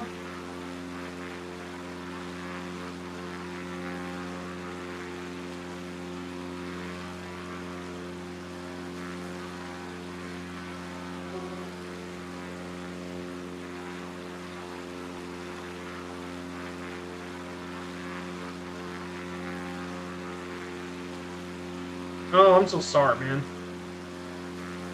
Sorry about that, Biggles. So, above us should be, in front of us should be a Mori. So here's the city. I'm going to go ahead and descend to 1,500 feet. I'm going to go ahead and make the descent.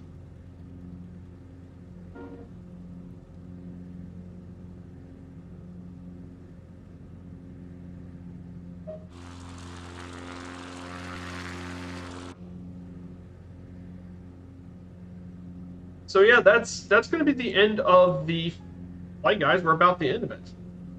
There's the first two legs of the trip completed. I mean, there we go, guys. That's two legs of our trip already completed. We 4 more weeks to go, man.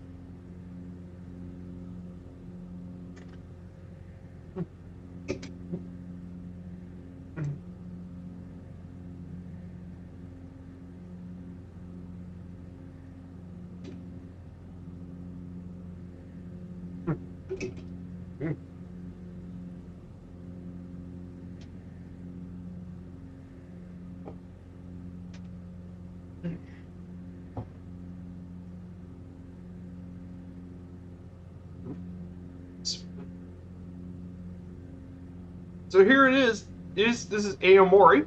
Aomori is to our right here.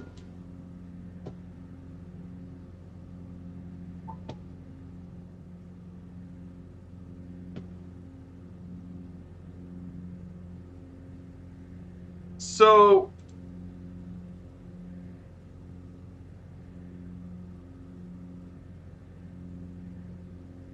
there's Biggles. Here it is. Here's Biggles. There's our airport. This flight.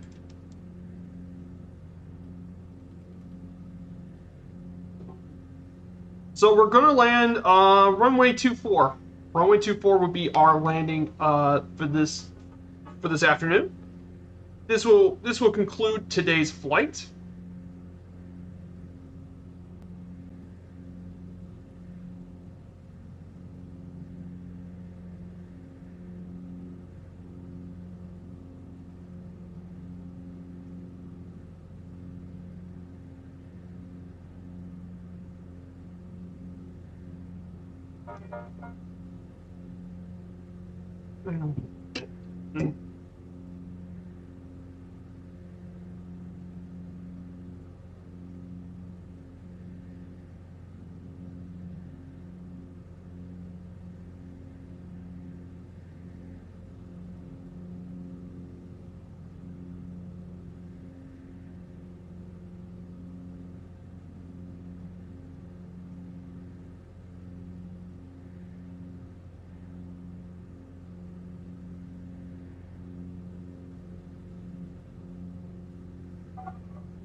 Is that beer you're drinking? No, it's not beer. It's Diet Mountain Dew.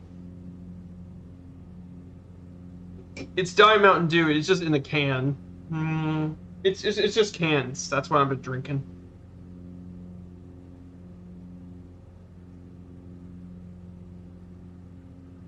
Yeah, it's a diet soft drink. I usually drink those, so you know what I've been drinking. It's not. I'm not Merv. I don't drink beer while I'm flying. So there it is. We just passed Aomori.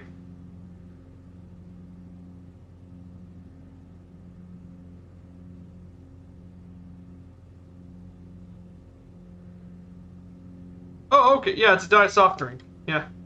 I usually just drink soft drink or tea when I do my flights.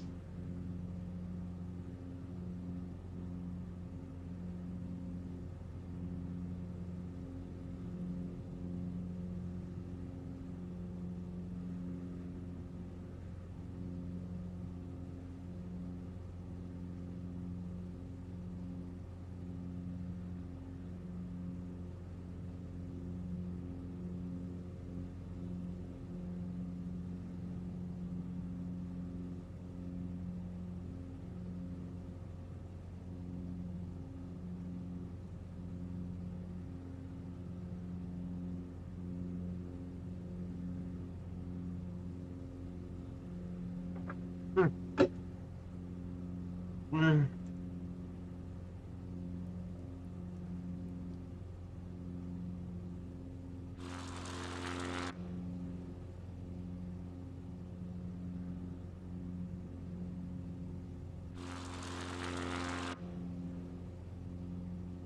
So here it is, guys. Let's go. Tea isn't very Irish or English. It's American tea. American iced tea. So that's what it is. And we're going to go ahead and predict to make our final landing here for this day today.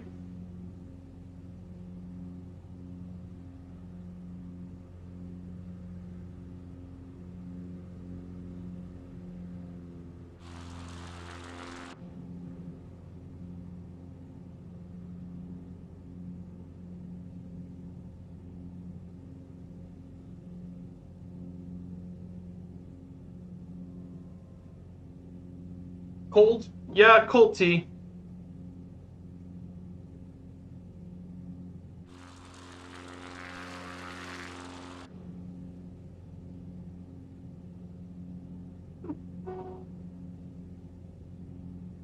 So here it is.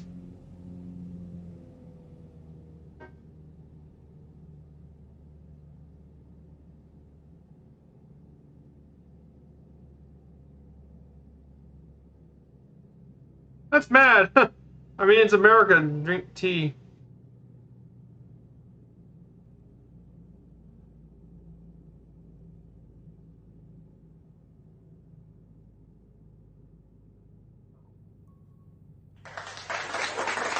That was the Butter's Minute 54 feet per minute. That is a very smooth landing. Thanks for your guess, but I've already landed. Negative.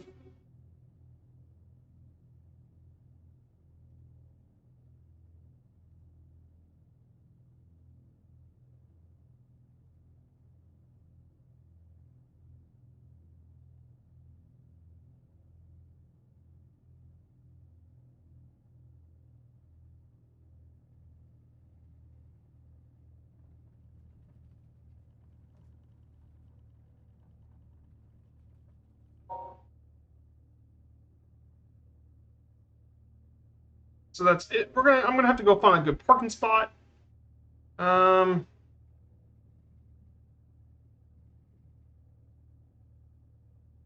Very good job. Yes, it is. Now the question is who we're gonna raid. I know Murph isn't gonna be on for a while, so I'm thinking about raiding London Controller for today. I think that's who we're gonna go raid is London Controller.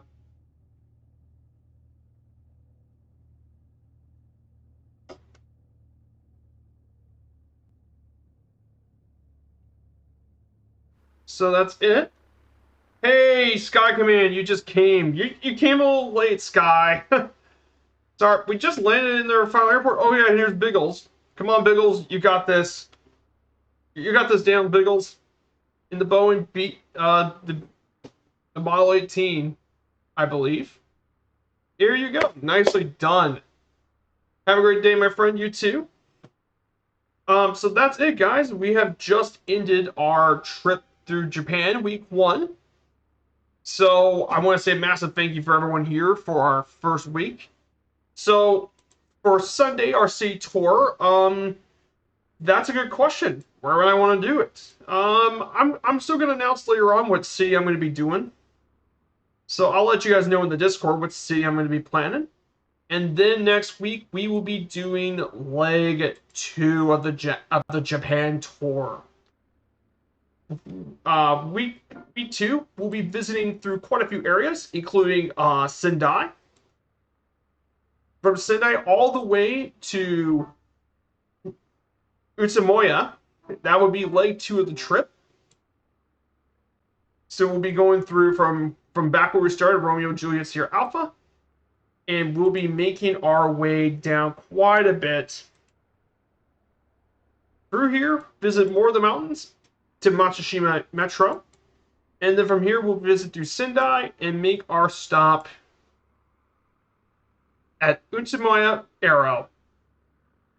And that would be the perfect setup until our flight into Tokyo. So, yep. That's going to be it for today's flight plan. I want to say thank you, everyone, for coming here. It means quite a bit. So, guys, I think we're going to raid a bigger streamer, but we're going to raid London Controller, a very well-known streamer. He does a lot of VATSIM ATC for London Heathrow, but he also does a lot of flights with airliners. I mean, there isn't very many other people we can raid today. So I think we're going to raid London Controller, guys. I hope you guys have had a great day. I hope to see you guys on the next stream. I hope to see you guys on Sunday. We'll be doing another round of the City Tour series. So I want to take care, everyone. I hope you all have a fantastic rest of the week. I know it's a big rest of the week ahead. So take care, everyone. And Viper Strike 95 will be signing off. See you guys later.